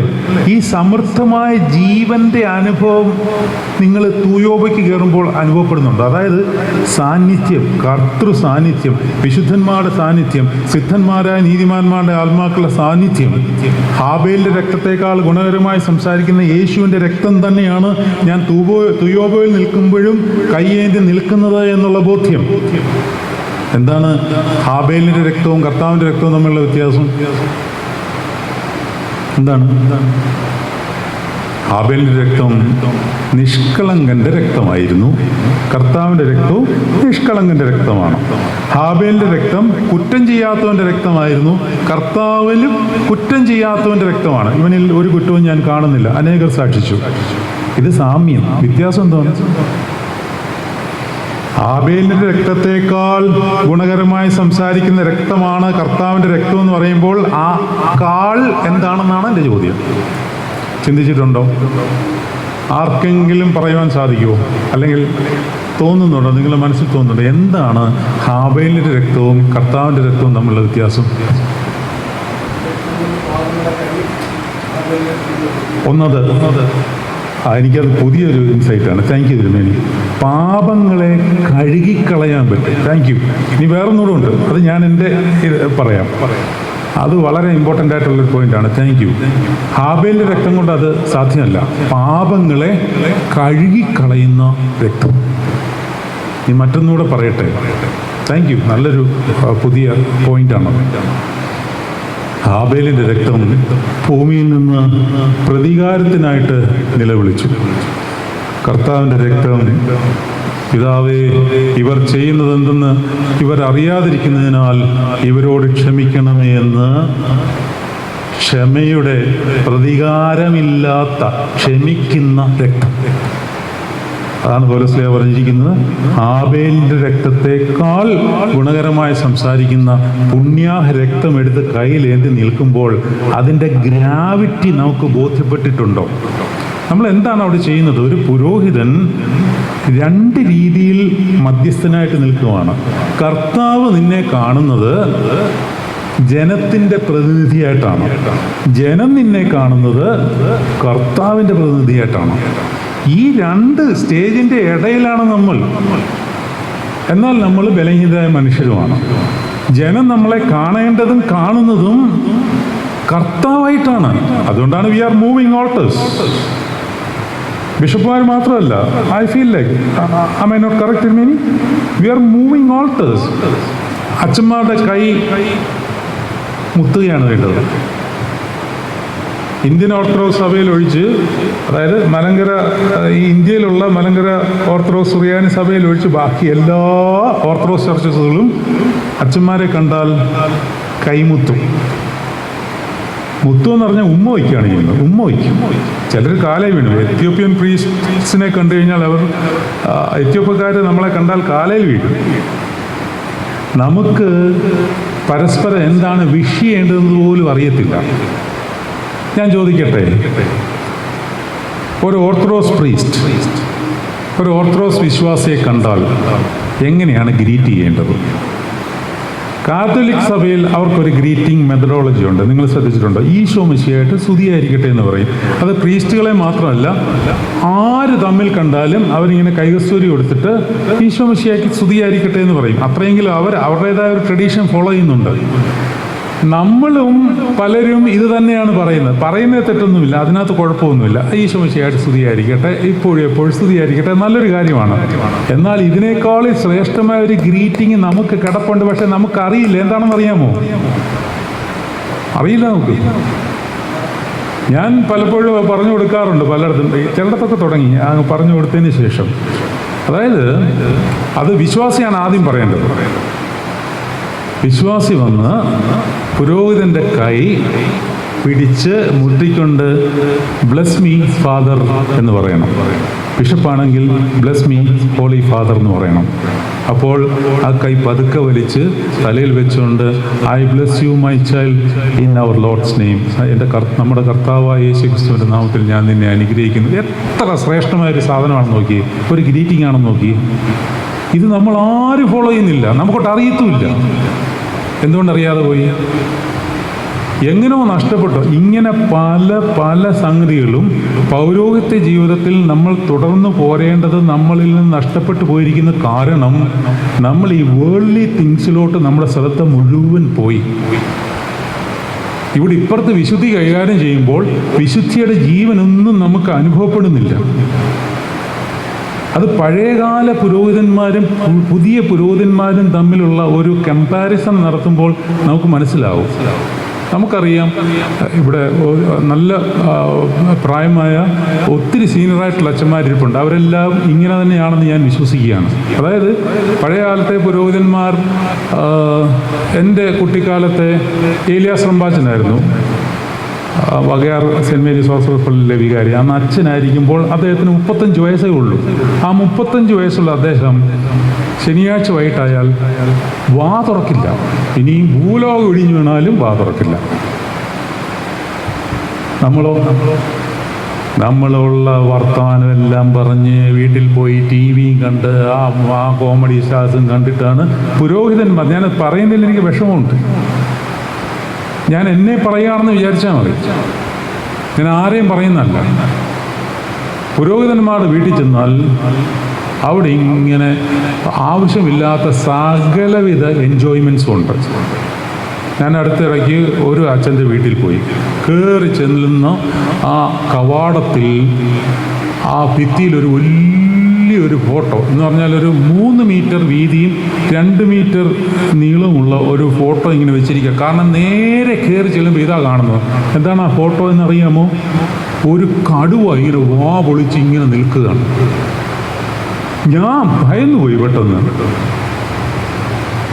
നമ്മളൊരു കാര്യം മനസ്സിലാക്കണം, ഒരു പുരോഹിതൻ്റെ ഭവനത്തിൽ ചെന്നാൽ അവിടെ ആത്മീയ സന്തോഷം അവന് അപ്പോൾ കിട്ടണം, കയറുമ്പം കിട്ടണം. അതുകൊണ്ട് പുരോഹിതന്റെ ഭവനത്തിൽ ഈ വിശുദ്ധി തുടങ്ങണം, എന്നിട്ടേ അത് ഓൾട്ടറിലേക്ക് കൊണ്ടുവരാവൂ.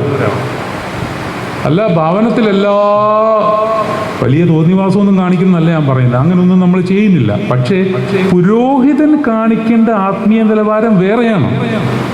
അതാണ് മുമ്പേ പറഞ്ഞത്. ഒരു പുരോഹിതന്റെ ആത്മീയ ശക്തി സാധാരണ വിശ്വാസികളുടെ ആത്മീയ ശക്തി പോലെ ആയിരിക്കരുത്, ഒരുപാട് ഉയർന്ന തലത്തിലായിരിക്കണം. ഒരു വിശ്വാസിയെക്കാളിൽ ഉയർന്ന ആത്മീയ ശക്തി ഒരു ഷമ്മാശന് വേണം. ഷമ്മാശിനേക്കാളിൽ ആത്മീയ വ്യാപാരം അച്ഛന് വേണം. അച്ഛനേക്കാളിൽ റംബാന് വേണം. റംബാനേക്കാളിൽ മെത്രാപ്പോലിത്തയ്ക്ക് വേണം. മെത്രാപ്പോലിത്തയേക്കാൾ ആത്മീക വ്യാപാരം ബാബാതിരുമേനിക്ക് വേണം. വേണം. അങ്ങനെയാണെങ്കിൽ എൻ്റെ സഹോദര വൈദികരെ, കൃപ ഇങ്ങനെ ഒഴുകി ഇറങ്ങും, സഭ വിശുദ്ധീകരിക്കപ്പെടും. ഇത് നമ്മൾ ഈ വേൾഡ്ലി തിങ്സിൻ്റെ പുറകെ മാത്രമാണ്. ഞാനൊന്നും എടുത്തു പറയാനോ കുറ്റം പറയാനോ ഓരോ ഇൻസിഡൻറ്റ് പറയുവാനോ ആഗ്രഹിക്കുന്നില്ല. നിങ്ങളുടെ മനസ്സിൽ അതൊക്കെ തെളിഞ്ഞു വരുമായിരിക്കുമല്ലോ. മാറ്റത്തിൻ്റെ സമയമായില്ലേ? സമയമൊക്കെ കഴിഞ്ഞു. ഞാൻ പലപ്പോഴും പറയാറുണ്ട്, കപ്പൽ മുങ്ങിത്തുടങ്ങി, കപ്പിത്താനും ഇല്ല, ആരുമില്ല. ഇനിയിപ്പോൾ എന്ത് ചെയ്യുക? നമ്മളെ നയിക്കാൻ ആരുമില്ല. രാവിലെ തിരുമേനിയുമായിട്ട് സംസാരിച്ച കൂട്ടത്തിൽ പറയുമായിരുന്നു, അടുത്തു പോയി ഒരു ഗുരുവിൽ നിന്ന് ചൈതന്യം പ്രാപിക്കുവാൻ ഒരു ഗുരുവില്ല. ഞങ്ങളൊക്കെ അനുഭവിക്കുന്ന വലിയൊരു വേദനയാണത്. ആരുടെ അടുത്തോട്ട് പോകും? കർത്താവെ പറയോ, നിനക്ക് നിന്റെ ശിഷ്യന്മാർക്ക് നീ ഉണ്ടായിരുന്നു. ആ ശിഷ്യന്മാർക്ക് അനേകം മറ്റ് ശിഷ്യന്മാരെ ഉണ്ടാക്കി, അവർ ഗുരുക്കന്മാരായി. ഇതെന്തുകൊണ്ടാണ് ഇന്ന് ഗുരു ഇല്ലാത്ത? ഗുരുവിൽ നിന്ന് ആത്മീയ ചൈതന്യം പ്രാപിക്കുവാൻ തക്കവണ്ണം ഗുരു ആത്മീയമായി ശക്തി പ്രാപിച്ചിരിക്കണം. ഈ ശക്തിയില്ല, അധികാരം മാത്രമേ ഉള്ളൂ ഇന്ന്. അധികാരം വെച്ച് നമുക്ക് എല്ലാവരെയും നിയന്ത്രിക്കാനും എല്ലാ രീതിയിലും ആത്മീയ വ്യാപാരം എന്ന് തോന്നിപ്പിക്കുന്ന രീതിയിൽ നടക്കുവാനും പറ്റും. ശക്തിയില്ല എന്നുണ്ടെങ്കിൽ ഇതുകൊണ്ടൊന്നും ഒരു പ്രയോജനമില്ല. വെള്ളത്തിൽ വരച്ച വര പോലെ ആകത്തുള്ളൂ. ശക്തി വേണമെങ്കിൽ വില കൊടുക്കണം, ചുമ്മാ കിട്ടത്തില്ല. അധികാരം ചുമ്മാ കിട്ടും, രക്ഷയാണ്, സൗജന്യമാണ്, അതിൻ്റെ ഭാഗമാണ് അധികാരം. പക്ഷെ ശക്തി അത് ഉപവസിക്കണം, പ്രാർത്ഥിക്കണം. അപ്പോൾ ഒരു തുയോബയ്ക്ക് വരുന്നതിന് മുമ്പായി എന്തെല്ലാം കാര്യങ്ങളെപ്പറ്റി നമ്മൾ ബോധ്യവാന്മാരായിരിക്കണം എന്നുള്ള കാര്യം ഒന്ന് ശ്രദ്ധിക്കുക. ഒന്ന്, യാമപ്രാർത്ഥനകൾ നിർബന്ധമായിട്ട് പൂർത്തീകരിച്ചിരിക്കണം. നിർബന്ധമായിട്ട്. പക്ഷേ അതെല്ലാവരും ചെയ്യുന്നുണ്ട്. ഒരു പുരോഹിതനും എനിക്ക് തോന്നുന്നില്ല യാമപ്രാർത്ഥനകൾ പൂർത്തീകരിക്കാതാണ് വിശുദ്ധ കുർബാനയ്ക്ക് വരുന്നത് എന്ന് തോന്നുന്നില്ല. അത് നല്ല കാര്യമാണ്, നമ്മളതൊക്കെ വളരെ നിഷ്ഠയായിട്ട് ചെയ്യുന്നുണ്ട്. പക്ഷെ അത് മാത്രം മതിയോ? പക്ഷെ അതിൽ നമ്മൾ ഒതുങ്ങി നിൽക്കുകയാണ്. അതൊന്നും മാത്രം പോരാ. ഞാൻ വേറൊരു വളരെ ശക്തമായ ശക്തി പ്രാപിക്കുവാനുള്ള മർമ്മം പറഞ്ഞുതരാം. കല്യാണം കഴിച്ച പുരോഹിതന്മാരാണെങ്കിൽ അത് മറ്റുള്ള അൽമായക്കാരോടും ഞാൻ പറഞ്ഞു കൊടുക്കാറുണ്ട്, നിങ്ങൾക്ക് ഒരു രഹസ്യബന്ധം ഉണ്ടാവണം, പുറത്തല്ല അകത്ത്. എന്ന് പറഞ്ഞാൽ ഭർത്താവ് അറിയാതെ ഭാര്യയും, ഭാര്യ അറിയാതെ ഭർത്താവും, കർത്താവുമായിട്ട് ഒരു രഹസ്യബന്ധം ഉണ്ടാവണം. അതിനായിട്ട് നിങ്ങളുടെ ഭവനത്തിൽ നിങ്ങളൊരു പ്രത്യേക സ്പേസ് ഉണ്ടാക്കിയിടണം. ഇന്ന് പല ഭവനങ്ങളിലും ഈ പ്രാർത്ഥനാമുറി ഇല്ല. പണ്ടൊക്കെ നിർബന്ധമായിരുന്നു എല്ലാ വീട്ടിലും പ്രാർത്ഥനാമുറി. ഇന്ന് അച്ഛന്മാരുടെ വീട്ടിലൊക്കെ ഉണ്ട് എന്ന് തോന്നുന്നു. പക്ഷെ പലയിടത്തും ഈ പ്രാർത്ഥനാമുറി എന്ന് കരുതി വെച്ചിരിക്കുന്നത് കയറി ചെല്ലുന്നിടത്ത് ഒരു പ്രത്യേക ഒരു വലിയ ഫോട്ടോയൊക്കെ വെച്ച് ലൈറ്റൊക്കെ കത്തിച്ച് അവിടെ ഇങ്ങനെ മെഴുതിരിയൊക്കെ ഒരു കുരിശും വെച്ചേക്കും. പക്ഷെ പൊടി പിടിച്ച ഒരു വേദപുസ്തകം അവിടെ ഇരിപ്പുണ്ടാവും. പ്രാർത്ഥനാ അന്തരീക്ഷം ഉണ്ടാകുന്ന സ്ഥലത്ത് അവിടെ ശക്തി വരണമെങ്കിൽ നിങ്ങൾ അവിടെ ഇരുന്ന് പ്രാർത്ഥിക്കണം. അല്ലെങ്കിൽ അത് ശക്തിയൊന്നും വരത്തില്ല. അത് രഹസ്യമായിട്ട് ചെയ്യുകയും വേണം. രഹസ്യമായിട്ട് ചെയ്യണമെന്നുണ്ടെങ്കിൽ രഹസ്യ സ്ഥലം വേണമല്ലോ, വെറുതെ കിട്ടത്തില്ല. പബ്ലിക്കായിട്ടുള്ള ഒരു പ്ലേസിലിരുന്ന് സിറ്റൗട്ടിലിരുന്നോ അല്ലെങ്കിൽ ഫോർട്ടിക്കോ റൂമിലിരുന്നോ അവിടെ ഒരു പടം ഉണ്ടാക്കി വെച്ചാലൊന്നും നമുക്ക് ആ രഹസ്യമായി കർത്താവുമായിട്ട് ബന്ധപ്പെടുവാൻ പറ്റില്ല. അതൊരു രഹസ്യ അറ തന്നെ വേണം.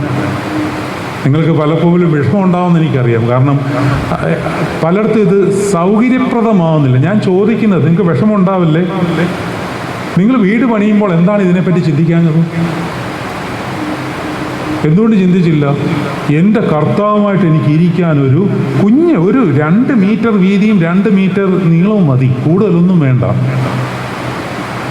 ഒരു വെന്റിലേഷൻ വെച്ചാൽ അവിടെ ഒരു മെഴുതിരി കത്തിച്ച് വെച്ച് അവിടെ പ്രസൻസ് വന്നു കഴിഞ്ഞാൽ, എൻ്റെ സഹോദര വൈദികരെ, ഞാൻ നിങ്ങളോട് കർത്താവായ യേശുക്രിസ്തുവിൻ്റെ നാമത്തിൽ സത്യം പറയാം, നിങ്ങളുടെ ശരീരം തന്നെ നിങ്ങളെ അവിടെ പോയിരിക്കാൻ നിർബന്ധിക്കും. എന്നിട്ട് കർത്താവുമായിട്ടൊരു രഹസ്യ ബന്ധം അവിടെ ഉണ്ടാക്കിയാൽ, കർത്താവിൻ്റെ പ്രസൻസ് അവിടെ കിട്ടിക്കഴിയുമ്പോൾ അവിടെ നിന്ന് ഭവനത്തിൽ നിന്ന് നിങ്ങൾ ദേവാലയത്തിലേക്കും വന്ന് യോശുവയുടെ ദൈവം പറഞ്ഞ പോലെ നിന്റെ ഉള്ളങ്കാൽ ചവിട്ടുന്നിടത്ത് അവിടെ അനുഗ്രഹിക്കപ്പെടും.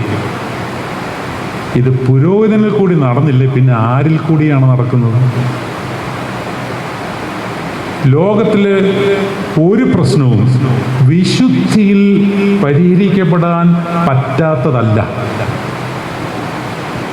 ഒരു പ്രശ്നവും ഒരു ദേവാലയത്തിൽ വിശുദ്ധി വേണം. അതിന് വില കൊടുത്തേ പറ്റത്തുള്ളൂ, അല്ലാതെ കിട്ടുകയില്ല. അതുകൊണ്ട് പ്രൈവറ്റായിട്ടൊരു സ്പേസ് ആൻഡ് പ്രൈവറ്റ് ടൈം, യാമപ്രാർത്ഥനകൾക്ക് മുമ്പായി അങ്ങനെ പ്രാർത്ഥിക്കുന്ന വിശ്വാസികളുണ്ട്. നിങ്ങൾക്കറിയാമോ? തിരുമേനിയോട്ട് ഞാൻ കുറേ യാത്ര ചെയ്തിട്ടുള്ള ആളാണ്. അപ്പം യാത്ര ചെയ്യുമ്പോൾ പലരുടെയും വീട്ടിൽ താമസിച്ചിട്ടുണ്ട്.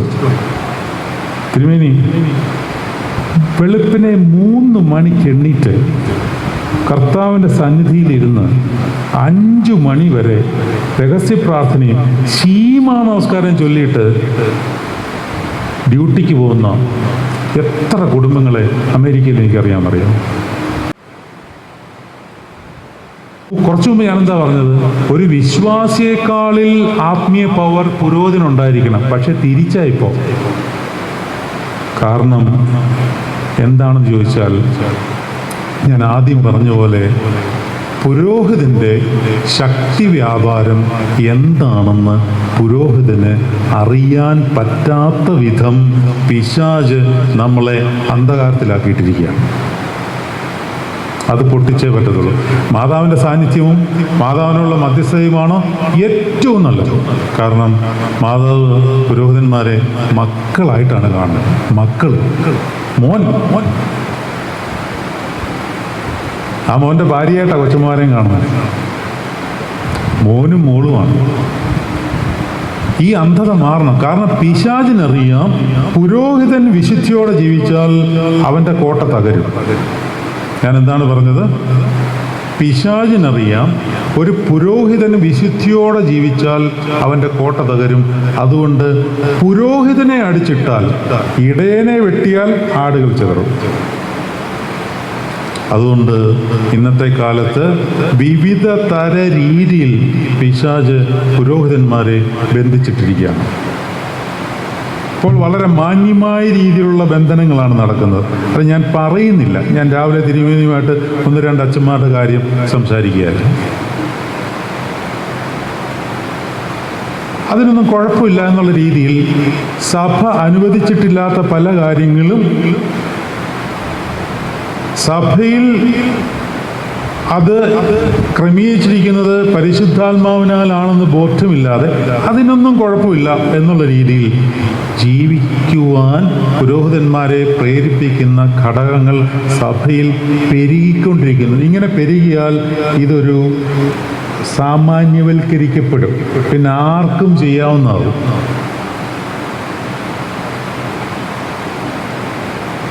അതായത് ഞാനൊരു അവിവാഹിതനായ പുരോഹിതനാണ്.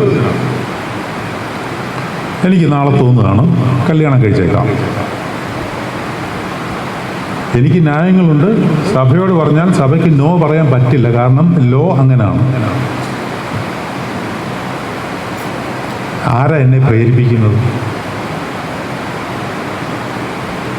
കല്യാണം കഴിച്ചവർക്ക് തോന്നുകയാണ് ഡിവോഴ്സ് ചെയ്തേക്കാം. പണ്ട് നടക്കുമോ ഇത്? ഭയമുണ്ടായിരുന്നു. കാരണം അവരുടെ ഉള്ളിൽ തന്നെ വിശുദ്ധിയുണ്ട്. ഇത് മനസ്സിലാക്കാതെ ഇതിനെയെല്ലാം സാമാന്യവൽക്കരിച്ച് സാധാരണ ജനത്തെ പോലെയായി നമ്മൾ തന്നെ മഹിമകളെ ദുഷിക്കുന്ന അവസ്ഥയിലേക്ക് നമ്മൾ മറ്റുള്ളവർക്ക് അവസരം കൊടുക്കുകയാണ്. യൂദായുടെ ലേഖനത്തിലുണ്ടായ കാര്യം. നിങ്ങൾ ജഡത്തിൻ്റെ അടിമത്തത്തിൽ അകപ്പെട്ട് സ്വപ്നാവസ്ഥയിലായി മഹിമകളെ ദുഷിക്കുവാൻ തക്കവണ്ണം നമ്മളെ തന്നെ ക്രമീകരിക്കുക. അതുകൊണ്ടാണ് ചാനലിലും അവിടെ ഇവിടെയൊക്കെ വന്ന് ആൾക്കാർ വന്ന് എന്തുകൊണ്ടാണ് ഈ മഹിമകളെ ദുഷിക്കുന്നത്? അവർക്കുള്ള പ്രതിഫലം അത് ദൈവം തീരുമാനിച്ചോട്ടെ. പക്ഷേ നമ്മൾ അതിന് കീഴ്പ്പെട്ട് അതിനുള്ള സാധ്യത കൊടുക്കുന്നത് എന്താണെന്ന് ചോദിച്ചാൽ ഈ രഹസ്യ ബന്ധം കർത്താവുമായിട്ടില്ല. ആ രുചി നമ്മൾ ഏറ്റെടുത്തില്ല. ശരിക്കും അങ്ങോട്ട് ഒരു കുർബാനയിൽ നിന്ന് പോകുന്നു, കഴിഞ്ഞു. എന്നിട്ട് കുർബാന അങ്ങോട്ട് ചൊല്ലി ഇങ്ങോട്ട് വന്നിരിക്കുമ്പോൾ തന്നെ ഒരു പൊതുയോഗം ഉണ്ടെങ്കിൽ അന്നേരം ചൊല്ലിയ കുർബാനയുടെ മുഴുവൻ ശക്തി വ്യാപാരവും ചോർന്നു പോകുന്ന രീതിയിലുള്ള അവസ്ഥയിലേക്ക് കാര്യങ്ങളെത്തും. ആരാ ഭരിക്കുന്നത്? നിങ്ങൾ പറഞ്ഞു. കർത്താവിൻ്റെ ശരീരം ഉള്ളിലാക്കി നമ്മൾ ഇറങ്ങിയിരിക്കുകയാണ്. ഞാനൊരു കാര്യം ചോദിച്ചോട്ടെ, കർത്താവിൻ്റെ ശരീരം എന്തിനാണ് ഭക്ഷിക്കുന്നത്? എൻ്റെ ചോദ്യമാണ്. കർത്താവിൻ്റെ ശരീരം എന്തിനാണ് ഭക്ഷിക്കുന്നത്? നിത്യജീവൻ കിട്ടാൻ എന്നാണ് കർത്താവ് പറഞ്ഞിരിക്കുന്നത്, അല്ലേ? അതിനു മുമ്പ് മറ്റൊരു കാര്യമുണ്ട്. അതായത് നമ്മൾ കുറവുള്ളവരും ബലഹീനരുമാണ്. എന്നെ ഒരാൾ ചീത്ത വിളിച്ചാൽ ഉടനെ എനിക്ക് എൻ്റെ ഉള്ളിൽ നിന്ന്, പൗലോസ്ലീഹയുടെ ഭാഷയിൽ പറഞ്ഞാൽ, അവയവങ്ങളിൽ മറഞ്ഞിരിക്കുന്ന പാപം പൊന്തി കയറി വരും. അവൻ പറഞ്ഞതിൻ്റെ 4 വർത്തമാനം എനിക്ക് അങ്ങോട്ട് പറയണമെന്ന് തോന്നും. ചിലപ്പോൾ കുപ്പായ ഇട്ടതുകൊണ്ട് ഞാൻ ചിലപ്പോൾ അടങ്ങിയിരിക്കുമായിരിക്കും. പക്ഷെ പൗലോസ്ലീഹ പറയുന്നുണ്ട്, നീ പറയുന്നില്ലായിരിക്കും, പക്ഷെ നിന്റെ മനോഭാവത്തിൽ അതുണ്ട്. അപ്പോൾ നീ പറഞ്ഞതുപോലെയാണ്. കർത്താവ് പറഞ്ഞ പോലെ സ്ത്രീയെ മോഹിക്കേണ്ടതിന് അവളെ നോക്കുമ്പോൾ തന്നെ വ്യഭിചാരം ചെയ്തു പോയി എന്ന് പറഞ്ഞ പോലെ മറ്റുള്ളവർ കേൾക്കുമെന്നുള്ളത് കൊണ്ട് ഞാൻ ചിലപ്പോൾ മിണ്ടാതിരുന്നെങ്കിലും എൻ്റെ ഉള്ളിൽ ഞാൻ വളരെ അറപ്പോടുകൂടി അവനോട് മറുപടി പറഞ്ഞാൽ പറഞ്ഞതുപോലെ തന്നെയാണ്. അങ്ങനെ ഒരു ബലഹീനമായ ശരീരമാണ് ഇത്. അങ്ങനെയാണ് ഈ ശരീരം. നമ്മുടെ കുഴപ്പമല്ല. By default it is like that. But God, Jesus Christ, who is holy by default. ഇതാണ്, God is by default holy in nature. അപ്പോൾ കർത്താവിൻ്റെ ശരീരം നമ്മൾ ഭക്ഷിക്കുന്നത് നമ്മുടെ ശരീരത്തിനില്ലാത്ത ഈ ഹോളിനെസ് എന്നുള്ള ക്വാളിറ്റി ബലഹീനമായ ശരീരത്തിലേക്ക് ആ ഹോളിനെസ് പ്രവേശിച്ച് കർത്താവിൻ്റെ ശരീരം എങ്ങനെ ബിഹേവ് ചെയ്തോ അങ്ങനെ ബിഹേവ് ചെയ്യാനുള്ള ശക്തിയും കൂടെ കിട്ടുവാനായിട്ട്. എന്നാലേ നിത്യജീവനുള്ളൂ. അല്ലാതെ കർത്താവിൻ്റെ ശരീരം ഭക്ഷിച്ചിട്ട് അപ്പുറത്ത് പോയി നമ്മുടെ എതിരാളിയെ കണ്ടിട്ട് അവന് 4-8 വർത്തമാനങ്ങൾ പറഞ്ഞിട്ട് വന്നു കഴിഞ്ഞാൽ എവിടെയാണ് അതിൻ്റെ ഗുണം? കർത്താവ് എങ്ങനെയാണ് തൻ്റെ ശരീരത്തിൽ സ്വഭാവം കാണിച്ചത്, ആ സ്വഭാവം കാണിക്കുവാനുള്ള ശക്തി കിട്ടുവാനാണ് ശരീരം ഭക്ഷിക്കുന്നത്. നമ്മൾ ഈ ശരീരം ഭക്ഷിച്ചിട്ട് അങ്ങോട്ടിറങ്ങി വന്നിട്ട് ട്രസ്റ്റിയോടും സെക്രട്ടറിയോടും ബഹളം. അവർക്ക് പിന്നെയും പറയാം, നമുക്കത് പറയുവാനുള്ള അവകാശമില്ല എന്ന് വിചാരിച്ച് നമ്മളിങ്ങനെ അടക്കിപ്പിടിച്ച് അമർത്തി വെച്ചിരുന്നാലും കാര്യമില്ല. കർത്താവിൻ്റെ ശരീരം ഉള്ളതുകൊണ്ട് നമ്മളെ വിരോധിക്കുന്നവനോട് സ്നേഹിത്തോടെ ബിഹേവ് ചെയ്യാനുള്ളൊരു ശക്തി അത് കിട്ടും. അതിൻ്റെ ഒരു ഉയർന്ന തലത്തിലേക്ക് പോകുമ്പോൾ രണ്ടുകൂടെ എന്നോട് പറയണമേ എന്ന് വരെ ആഗ്രഹിക്കുന്ന ആത്മീയ തലത്തിലേക്ക് എത്തും. ആത്മീയതയിലേക്ക് ഒരുപാട് തലങ്ങൾ. മക്കാറിയോസ് എന്നുള്ള പരിശുദ്ധനെ പറ്റി നിങ്ങൾ കേട്ടിട്ടുണ്ടാവും. നമുക്കൊന്നും വിശ്വസിക്കാൻ പറ്റാത്ത ഒരു ആത്മീയ തലത്തിലാണ് പുള്ളി ജീവിച്ചിരുന്നത്. അതായത് ഈ മക്കാറിയോസ് എന്ന വിശുദ്ധന് ഒരു പ്രത്യേക സിദ്ധി ഉണ്ടായിരുന്നു. മക്കാറിയോസിനെ കണ്ടാൽ അപ്പോൾ തന്നെ സൗഖ്യം വരും. ഏത് രോഗിക്കും സൗഖ്യം വരും. അത്രയ്ക്ക് സൗഖ്യദാന വരമുള്ള ഒരാളായിരുന്നു അത്. അനേകം ആളുകൾ വരികയാണ്. അതായത് ഒരു കുന്നിൻ്റെ മുകളിലാണ് താമസിച്ചുകൊണ്ടിരുന്നത്, ഒരു ചെറിയ മൊനാസ്ട്രി. അനേകം ആളുകൾ അദ്ദേഹത്തെ കാണാൻ വരുവാണ്. ആളുകൾ കൂടിക്കഴിഞ്ഞപ്പോൾ പരിശുദ്ധാത്മാവ് പറഞ്ഞു, മോനെ ഇത് പണിയാവും, നിന്റെ എളിമയെല്ലാം ഇപ്പം പോവും, നിന്നെ അനേകർ കാണുവാൻ വരുന്നു, നിന്റെ സൗഖ്യദാന വരത്തെപ്പറ്റി നിനക്ക് തന്നെ ഇതാ ഒരു അഹംബോധം വരുന്നു. അതുകൊണ്ട് ഞാൻ നിന്നോടൊരു കാര്യം പറയാം, അപ്രകാരം ചെയ്തോളാൻ പറഞ്ഞു. മക്കറിയോസ് പറഞ്ഞു ചെയ്തോളാമെന്ന് പറഞ്ഞു. എന്താണ് പറഞ്ഞതെന്നറിയാം? മക്കറിയോസ് ചെയ്തത് എന്താണെന്നറിയാം? അനേകർ കാണാൻ വരുവാണ്. അപ്പോൾ ഇദ്ദേഹം വേഷപ്രച്ഛന്നനായി ഈ മലയുടെ അടിവാരത്തിൽ വന്ന് നിന്നു. അപ്പോൾ ഈ മക്കറിയോസിനെ കാണുവാൻ വേണ്ടി അനേകം ആൾക്കാർ വരികയാണ്. വരുന്ന സമയത്ത് ഈ മക്കറിയോസ് വേഷപ്രച്ഛന്നനായി നിൽക്കുന്നതുകൊണ്ട് ഈ വരുന്നവർക്ക് ഇദ്ദേഹത്തെ തിരിച്ചറിയുന്നില്ല. ഓരോരുത്തർ വരുന്നവരെ ഈ മക്കാറിയോസ് തന്നെ വിളിക്കും, നീ വരാൻ പറയും. എന്നിട്ട് ചോദിക്കും എങ്ങോട്ട് പോകാമെന്ന് ചോദിക്കും. അത് അവിടെ വലിയൊരു പരിശുദ്ധനുണ്ട് മക്കാറിയോസ് എന്നാണ്, ആ പിതാവിനെ ഒന്ന് കാണണം എന്ന് പറയും. മക്കാറിയോസ് എന്ത് പറയുമെന്നറിയാം? അങ്ങോട്ടേക്കും പോകേണ്ട, പുള്ളി കള്ളനാണ്, അദ്ദേഹം ചുമ്മാ പെണ്ണൊക്കെ പിടിച്ചുകൊണ്ട് നടക്കുന്ന ഒരാളാണ്, അങ്ങോട്ടേക്കും പോകല്ലേ, വൃത്തികെട്ടവനാണ്. ആരാണ് പറയുന്നത്? മക്കാറിയോസ് തന്നെ പറയുകയാണ്. അങ്ങനെ അനേകരെ ഇദ്ദേഹം തിരിച്ചു വിട്ടു. പക്ഷേ ഈ തിരിച്ചു പോകുമ്പോൾ ഇവരെല്ലാം സൗഖ്യമാവുന്നുണ്ട്. മനസ്സിലാവുന്നുണ്ടോ? തിരിച്ചു പോകുമ്പോൾ ഇവരെല്ലാം സൗഖ്യമാവുന്നുണ്ട്. മക്കാറിയോസിൻ്റെ അടുത്ത് പോയില്ല. അപ്പോൾ ഈ വരുന്ന ജനം വിചാരിച്ചു ഈ മക്കാറിയോസിനേക്കാൾ വലിയൊരു പരിശുദ്ധൻ താഴെയുണ്ട്, ഇത് മക്കാറിയോസ് തന്നെയാണ്, ഇത് മക്കാറിയോസിനെ അറിയത്തുള്ളൂ. കുറച്ചാൾ കഴിഞ്ഞപ്പോൾ ഇദ്ദേഹം മലയിലേക്ക് കയറിപ്പോയി. ആൾക്കാരങ്ങോട്ട് വരുന്ന വരവും നിർത്തി. ഇവിടെ വന്നവർക്ക് ഈ പുതിയ ആളെയോട്ട് കാണുവാനും പറ്റിയില്ല. ഞാൻ പറഞ്ഞത് ആത്മീയതയുടെ മറ്റൊരു തലമാണ്. ഇത്രയ്ക്ക് വിശുദ്ധിയുള്ളവരൊക്കെ ജീവിച്ചിരുന്ന ഒരു ആത്മീയ വ്യാപാരത്തെയാണ് നമ്മൾ ഹാൻഡിൽ ചെയ്യുന്നത്. രഹസ്യപ്രാർത്ഥന കഴിഞ്ഞാൽ ഇതിനെല്ലാം സമയമുണ്ടോ എന്ന് എനിക്കറിയത്തില്ല. മറ്റൊരു കാര്യം, കുർബാനയ്ക്ക് മുമ്പ് വരേണ്ട കാര്യങ്ങളാണ് പറയുന്നത്. ഒരു വൈദികനും നിങ്ങൾ എന്നോട് ചിലപ്പോൾ പിണങ്ങുമായിരിക്കും, പക്ഷേ വചനം വായിക്കാതെ ബലിപീഠത്തിൻ്റെ അടുത്ത് വരരുത്.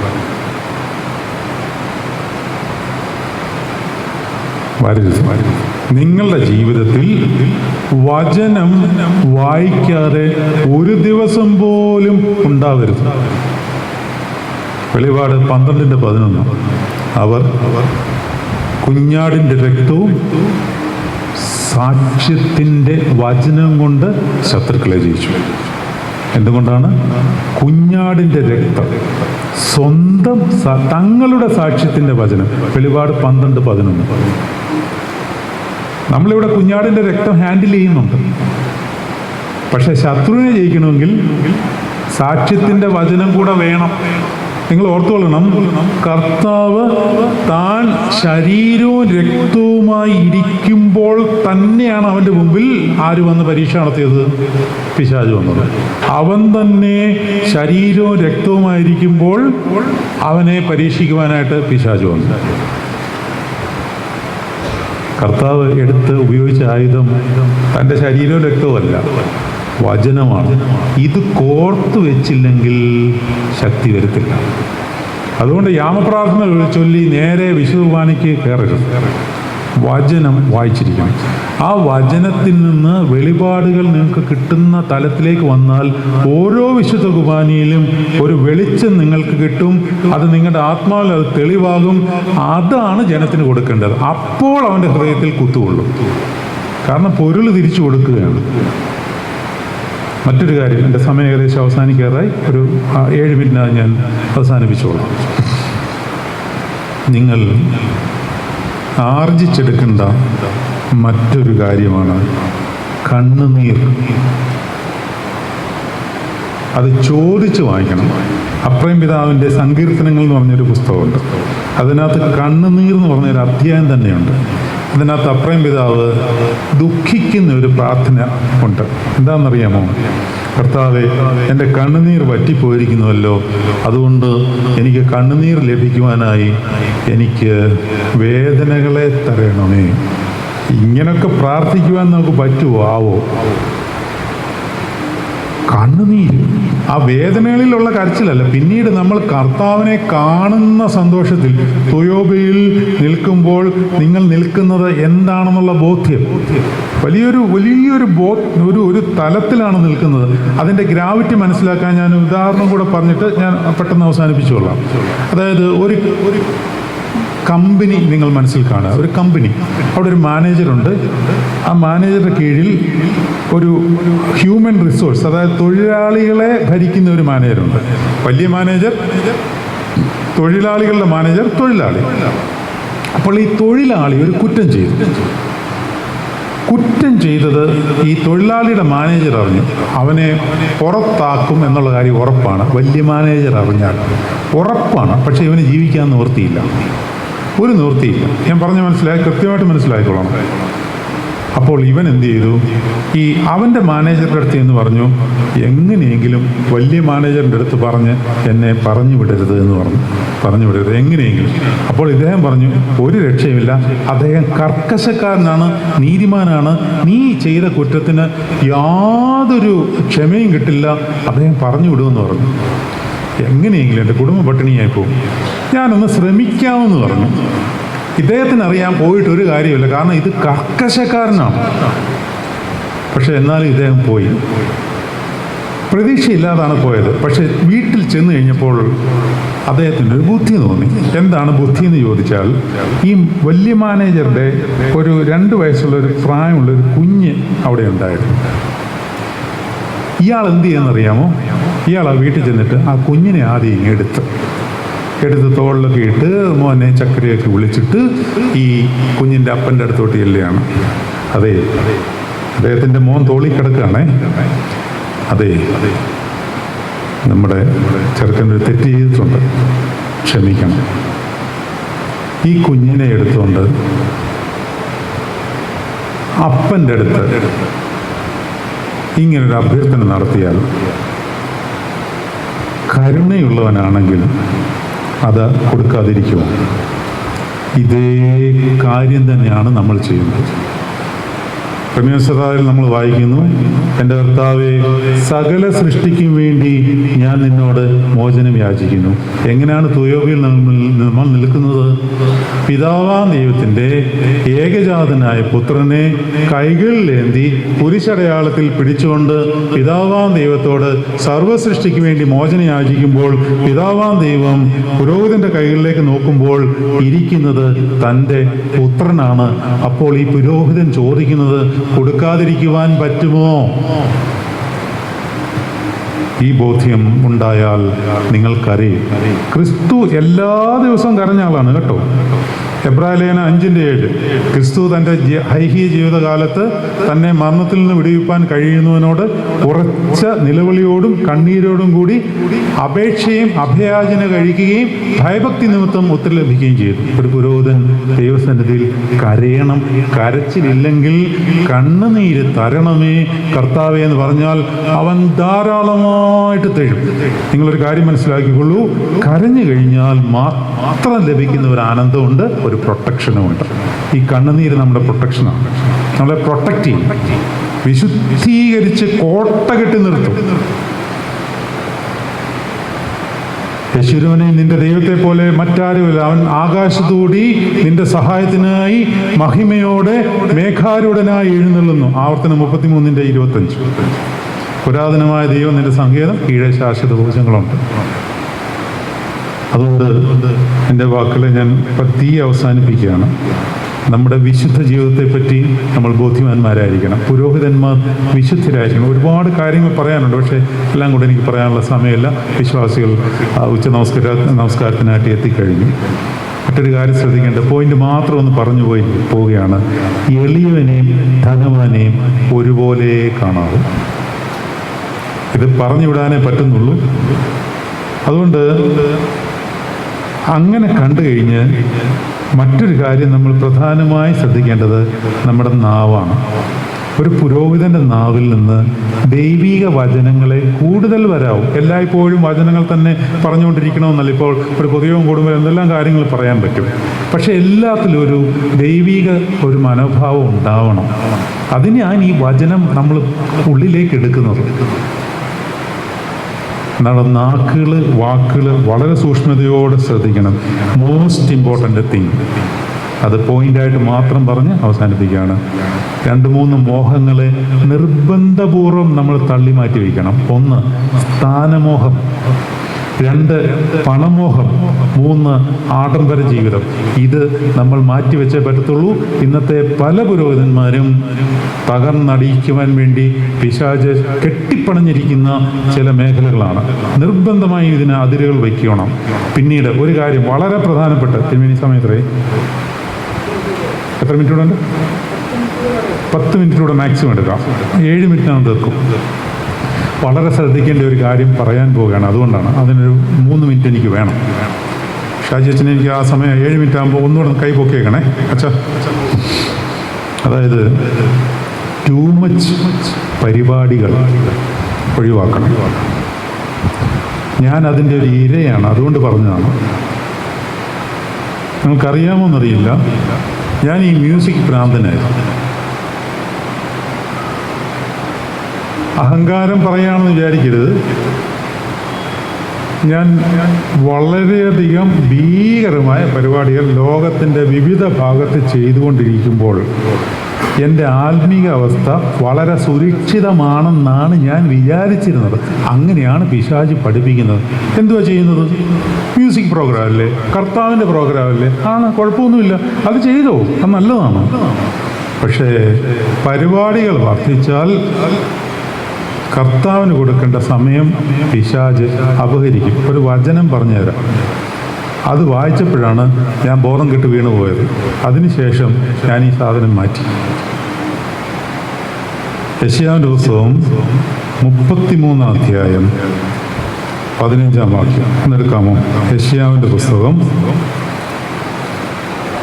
30 അധ്യായം 15 വാക്യം ഞാൻ വായിക്കാം. ഇസ്രായേലിൻ്റെ പരിശുദ്ധനായ യഹോവയായ കർത്താവ് ഇപ്രകാരം അരുളിച്ചെയ്യുന്നു. ശ്രദ്ധിച്ചോളണം, ഈ വാക്യം ശ്രദ്ധിച്ചോളണം. എല്ലാ പുരോഹിതന്മാരും വളരെ ശ്രദ്ധിച്ച് കേൾക്കാം. മനം തിരിഞ്ഞ് അടങ്ങിയിരുന്നാൽ നിങ്ങൾ രക്ഷിക്കപ്പെടും. വിശ്രമിക്കുന്നതിലും ആശ്രയിക്കുന്നതിലും നിങ്ങളുടെ ബലം. എങ്കിലും നിങ്ങൾക്ക് മനസ്സാകാതെ, അല്ല, ഞങ്ങൾ കുതിരപ്പുറത്ത് കയറി ഓടിപ്പോകും എന്ന് നിങ്ങൾ പറഞ്ഞു. അതുകൊണ്ട് നിങ്ങൾ ഓടിപ്പോകേണ്ടി വരും. ഞങ്ങൾ തുരകങ്ങളിൽ കയറിപ്പോകും എന്നും പറഞ്ഞു. അതുകൊണ്ട് നിങ്ങളെ പിന്തുടരുന്നവർ നിങ്ങളെക്കാൾ വേഗതയുള്ളവരായിരിക്കും. ഇത് വായിച്ചപ്പോഴാണ് എൻ്റെ തലയ്ക്ക് ക്ഷതമേറ്റത്. അതായത് ശ്രദ്ധിച്ചോളണം, ഇതിനകത്ത് മറഞ്ഞിരിക്കുന്ന ഭീകരമായൊരു കാര്യമുണ്ട്. മനം തിരിഞ്ഞടങ്ങിയിരിക്കുക എന്ന് പറഞ്ഞാൽ നിങ്ങൾ നിങ്ങളുടെ സ്പേസ് കണ്ടുപിടിച്ചിരിക്കണം. കർത്താവുമായിട്ട് രഹസ്യ ബന്ധമുണ്ടായേ പറ്റൂ ഒരു പുരോഹിതന്. ഇല്ലെങ്കിൽ വീഴും. നമ്മൾ പോലും അറിയില്ല. നമ്മളിങ്ങനെ കുർബാനയൊക്കെ ചൊല്ലി ഇങ്ങനെ നടക്കത്തേ ഉള്ളൂ. മനം തിരിഞ്ഞടങ്ങിയിരുന്നില്ലെങ്കിൽ നമ്മൾ പറയും, ഞങ്ങൾ കുതിരപ്പുറത്ത് കയറി ഓടി. ഞാൻ പറഞ്ഞു, മ്യൂസിക്കൊക്കെ ചെയ്ത് ഞാനിങ്ങനെ സഭയിൽ വലിയ ആളായിട്ട് നടക്കും. സിനിമയൊക്കെ കാണുമ്പോൾ എന്നെ ഒത്തിരി പൊക്കി പറയും, ഓ ഇത് വലിയ സംഭവമാണെന്നൊക്കെ പറയും. ഞാനത് കേൾക്കുമ്പോൾ എനിക്കൊരു ഞെളിയലാണ്. കൊള്ളാം, ഞാനൊരു സംഭവമൊക്കെയാണ് എന്നെനിക്കും തോന്നുകയാണ്. വീണ്ടും പറയുകയാണ്, ഞാൻ തുരകങ്ങളിൽ കയറി. തുരകം എന്ന് പറയുന്ന ഒരു മൃഗവാഹനമാണ്. ശലോമോന്റെ കാലത്തൊക്കെ ഉണ്ടായിരുന്നു. ശലോമോന്റെ പുസ്തകത്തിൽ അതുണ്ടോ, രാജാക്കന്മാരുടെ പുസ്തകത്തിൽ. അതിലും കയറിപ്പോകും. ഇങ്ങനെ ജോലിയാണ്. കൺസ്ട്രക്ഷൻ, പാരിഷുകൾ പണിയുന്നു, പള്ളി പുതുക്കി പണിയുന്നു, കെട്ടിടം പണിയുന്നു, ബോഡി പിടിപ്പിക്കുന്നു, ആഡംബരങ്ങൾ വർദ്ധിപ്പിക്കുന്നു. എല്ലാം പള്ളിക്കല്ലേ, ആത്മീയവേലയല്ലേ. അതിൻ്റെ അടുത്ത വചനം, നിങ്ങളെ പിന്തുടരുന്നവർ നിങ്ങളെക്കാൾ വേഗതയുള്ളവരായിരിക്കും എന്ന് പറഞ്ഞാൽ, അതായത് പിശാചിനൊരു പരിപാടിയുണ്ട്. നമ്മൾ പുരോഹിതന്മാരെ ആദ്യം ഒന്ന് മടുപ്പിക്കാൻ അവൻ ശ്രമിക്കും. അവിടെയാണ് മടുത്തു പോകാതിരിക്കുവാൻ നിങ്ങൾ കർത്താവിനെ ധ്യാനിച്ചോളണമെന്ന് പറയുന്നത്. പക്ഷേ ചിലരുണ്ട്, എന്നെ പോലെയുള്ളവർ, മടുക്കാതെ ആക്ടിവിറ്റീസിൽ ഇൻവോൾവ് ആവും. മ്യൂസിക്കല്ലേ, കുഴപ്പമല്ലോ ഉണ്ടോ? ലമറിയോ സേത്തോ ആളുകളൊക്കെ വന്ന് പറയും, ഇത് കേട്ടുകൊണ്ടാണ് ഞാൻ ഉറങ്ങുന്നത്, അച്ഛൻ്റെ പ്രോഗ്രാം എന്തോ ഒരു പ്രോഗ്രാമോ. ഇങ്ങനെയൊക്കെ പറയുമ്പോൾ നമ്മൾ അടുത്ത പ്രോഗ്രാമിൻ്റെ പുറകെ പോവും. പ്രോഗ്രാംസ്. തിരുമേനി ക്ഷമിക്കുവാണെങ്കിൽ ഞാനൊരു കാര്യം പറയാം. മെത്രാച്ചന്മാർ ശ്രദ്ധിക്കണം. ഒരു ദിവസം എത്ര പ്രോഗ്രാമാണ്. തിരുമേനിയോട് എനിക്ക് സ്നേഹപൂർവ്വം പറയാം, അതുകൊണ്ടാണ് എനിക്ക് വേറൊരാൾ തിരുമേനിയോട് ഇത്രയും ഫ്രീ ആയിട്ട് പറയാൻ പറ്റില്ല. എത്ര പ്രോഗ്രാമാണ് ഒരു ദിവസം. പക്ഷേ അവരുടെ ഗതികേടാണ്. എല്ലാവരും വിളിക്കുകയാണ്. വിളിക്കുന്നവർക്കൊരു ബോധം വേണ്ടേ? അത് പോട്ടെ. അപ്പം ഇതിൻ്റെ പ്രശ്നം എന്ന് പറഞ്ഞാൽ, നമ്മൾ ഈ നിന്നെ പിന്തുടരുന്നവർ നിന്നേക്കാൾ വേഗതയുള്ളവരായിരിക്കും എന്ന് പറഞ്ഞാൽ പിശാച് എന്ത് ചെയ്യുമെന്നറിയാമോ? പിന്നിൽ നിന്ന് തള്ളും. മുന്നിൽ നിന്ന് മടുത്തില്ലെങ്കിൽ പിന്നിൽ നിന്ന് അവൻ തള്ളും. അവിടെ പോയി പ്രോഗ്രാം ചെയ്യും, അവിടുത്തെ പ്രോഗ്രാം ചെയ്യും, ഇവിടുത്തെ പ്രോഗ്രാം ചെയ്യും. നമുക്കറിയാം, ഒരു വിശുദ്ധ കുർബാനയും കഴിഞ്ഞ്, ഒരു വീട് കൂതാശയും കഴിഞ്ഞ്, ഒരു പ്രാർത്ഥനയും കഴിഞ്ഞ് വീട്ടിൽ ചെന്നാൽ ഒന്നിനും പിന്നെ നിങ്ങളെ കൊള്ളില്ല. കട്ടിലേ കയറി കിടക്കാമെന്നുള്ളതല്ലാതെ എവിടെ വചനം വായിക്കാൻ പറ്റുന്നത്? എവിടെ പ്രാർത്ഥിക്കാൻ പറ്റുമെന്ന് ചെയ്യുന്നുണ്ടോ? വിശ്വാസികളൊക്കെ വന്ന് എനിക്ക് കൂടുതൽ കാര്യങ്ങൾ പറയണമെന്നുണ്ട്. അതുകൊണ്ട് ഞാൻ നിർത്തുകയാണ്. അപ്പം നമ്മളുടെ ആക്ടിവിറ്റീസിനെ ശ്രദ്ധിക്കണം. കർത്താവിന് ഒന്നാം സ്ഥാനം. ഇനി എന്തെല്ലാം ഭൂമികളൊക്കെ വന്നാലും, ആരെല്ലാം പിണങ്ങിയാലും, എൻ്റെ വചനധ്യാന സമയവും പ്രാർത്ഥനാ സമയവും നിങ്ങൾ ക്രമീകരിച്ച ദിവസവും അതിൽ കേന്ദ്രീകരിച്ചാൽ, ആദ്യം ശരീരം നിങ്ങളെ മടുപ്പിക്കുമെങ്കിലും ആത്മാവിൽ നിന്ന് പ്രകാശം ശരീരത്തിലേക്ക് ഇറങ്ങിക്കഴിഞ്ഞാൽ ശരീരം തന്നെ പറയും, ബാ നമുക്ക് വചനം ധ്യാനിക്കാം, ആക്ടിവിറ്റീസ് അവിടെ കിടക്കട്ടെ എന്ന് പറയും. ഇതിൽ ആനന്ദം കണ്ടെത്തുന്നു. ഒരു പുരോഹിതന് അതിൽ ആനന്ദം കണ്ടെത്തിയേ പറ്റത്തുള്ളൂ. അതുകൊണ്ട് നമുക്ക് ഈ സെഷൻ അവസാനിപ്പിക്കാം. പിന്നെ ശ്രദ്ധിക്കേണ്ട 2-3 കാര്യങ്ങളോട് ഇതാണ്. ഒന്ന്, സ്ക്രീൻ ടൈം. അതും ശ്രദ്ധിക്കണം കേട്ടോ. സ്ക്രീൻ ടൈം ഞാൻ എന്നോടാണ് പറയുന്നത്. നമ്മുടെ മൊബൈലിലെ സ്ക്രീൻ ടൈം നമ്മൾ കൺട്രോൾ ചെയ്തില്ലെങ്കിൽ കൃപ ഒഴുകിപ്പോകും. നമ്മളിതൊന്നും അറിയത്തില്ല. ഇപ്പോൾ വിശുദ്ധ കുർബാന കഴിഞ്ഞ് ഞായറാഴ്ച ഫുൾ എനർജിയിൽ ഇങ്ങോട്ട് വന്നിട്ട് വീട്ടിൽ നിന്നിട്ട് ഈ സാധനം എടുത്ത് ഇങ്ങനെ തോണ്ടിക്കൊണ്ടിരിക്കുമ്പോൾ ഓരോ അനാവശ്യവും ആവശ്യമായിട്ടുള്ള കാര്യങ്ങളെല്ലാം കാണുമ്പോൾ രാവിലെ മുതൽ അന്നേ വരെ കിട്ടിയ ആത്മീയ കൃപ അതുവഴി ചോർന്ന് ഒലിച്ചങ്ങ് പോകും. നമ്മൾ അറിയത്തുപോലുമില്ല. ഇന്ന് രാവിലെ തിരുമേനിയോട് പറയുമായിരുന്നു, ഒരു പുരോഹിതൻ ശ്രദ്ധിക്കേണ്ടത് രഹസ്യ ജീവിതം. മുറിയിൽ കഥ കടച്ചു കഴിഞ്ഞാൽ, പണ്ടൊക്കെ കഥ കുറ്റിയിട്ടാൽ മാത്രം മതിയായിരുന്നു. ഇന്ന് കഥ കുറ്റിയിട്ടാൽ മാത്രം പോരാ, മൊബൈൽ മാറ്റിവെക്കണം. നടക്കൂ, ശ്രദ്ധിച്ചുകൊള്ളണം.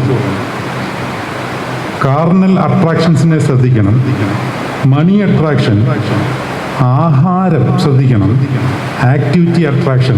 പിന്നെ മറ്റ് പ്രധാനപ്പെട്ട ഒരു സംഗതി, വിശ്വാസികളോട് ഇരിക്കുന്നതുകൊണ്ട് നിങ്ങളൂടെ കേൾക്കേണ്ട ഒരു കാര്യം പറഞ്ഞിട്ട് ഞാൻ അവസാനിപ്പിക്കുകയാണ്.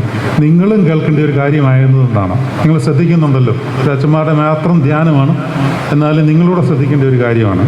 നമ്മൾ ദേവാലയത്തെ ശുശ്രൂഷ ചെയ്യുമ്പോൾ എല്ലാ ഇടവചനങ്ങളുമായിട്ടും ഒരു ബന്ധമുണ്ട്. ആ ബന്ധത്തിന് ഒരതിർ ഉണ്ടായിരിക്കണം. അതായത് ഈ വിശ്വാസികൾക്കൊരു സ്വഭാവമുണ്ട്. ഈ ഇഷ്ടമുള്ള അച്ഛന്മാരെ പെട്ടെന്ന് സഹോദരനാക്കി കളയും. അയ്യോ, അച്ഛൻ്റെ അമ്മയെ പോലെയാണ് ഞാൻ, അച്ഛൻ്റെ സഹോദരനാണ്, സഹോദരിയാണ്, സ്വന്തം സഹോദരി. ഒന്നും വേണ്ട. ഞാൻ അച്ഛനെ വിളിക്കുന്നത് അച്ചാച്ചാന്നാണ്. അച്ചാച്ചാന്ന് വിളിക്കണ്ട, ഒരു വിശ്വാസിയും വിളിക്കണ്ട. അച്ഛനെ അച്ചാന്ന് വിളിച്ചാണ്. അത് അച്ഛനാണ്. സഹോദരനുമല്ല, സഹോദരിയുമല്ല, മാതാവല്ല, അപ്പനുമല്ല, ആരുമല്ല, അച്ഛനാണ്. ആ സ്ഥാനം നിങ്ങൾ മനസ്സിൽ കൊടുത്തു. പക്ഷേ ആ അതിർവരമ്പ് അവിടെ ഉണ്ടായിരിക്കണം. അത് അച്ഛന്മാർ ശ്രദ്ധിക്കണം. അച്ഛന് എല്ലാ ഇടവചനങ്ങളും ഒരുപോലെയാണ്. അല്ലാതെ ഇന്നത് എൻ്റെ സ്വന്തം സഹോദരി, അത് വേണ്ട. അച്ഛനാണ്. ആ ഒരു ലിമിറ്റ് വെച്ചുകൊണ്ട് നമ്മൾ നമ്മുടെ ശുശ്രൂഷയെ തുടർന്നുകൊണ്ട് പോവുക. Beware of all these things. നിങ്ങളൊരു ഇടയനാണ്, ആടുകളെ മേയ്ക്കുന്നവനാണെന്ന് ഓർത്തുകൊള്ളുക. നിങ്ങളൊരു ഫിസിഷ്യനാണ്, ഹീൽ ചെയ്യുന്ന ആളാണ്, ആത്മീയ ശുശ്രൂഷ ചെയ്യുന്ന ആളാണ്. നിങ്ങളൊരു അഡ്മിനിസ്ട്രേറ്ററാണ്, നിങ്ങളൊരു മീഡിയേറ്ററാണ്, എല്ലാറ്റിനും ഉപരി ഒരു പുരോഹിതൻ, വിശുദ്ധനാണ്. ഇത്രയും ബോധ്യം നമ്മളുണ്ടായിരിക്കുക. ദൈവനാമം മഹത്വപ്പെടട്ടെ.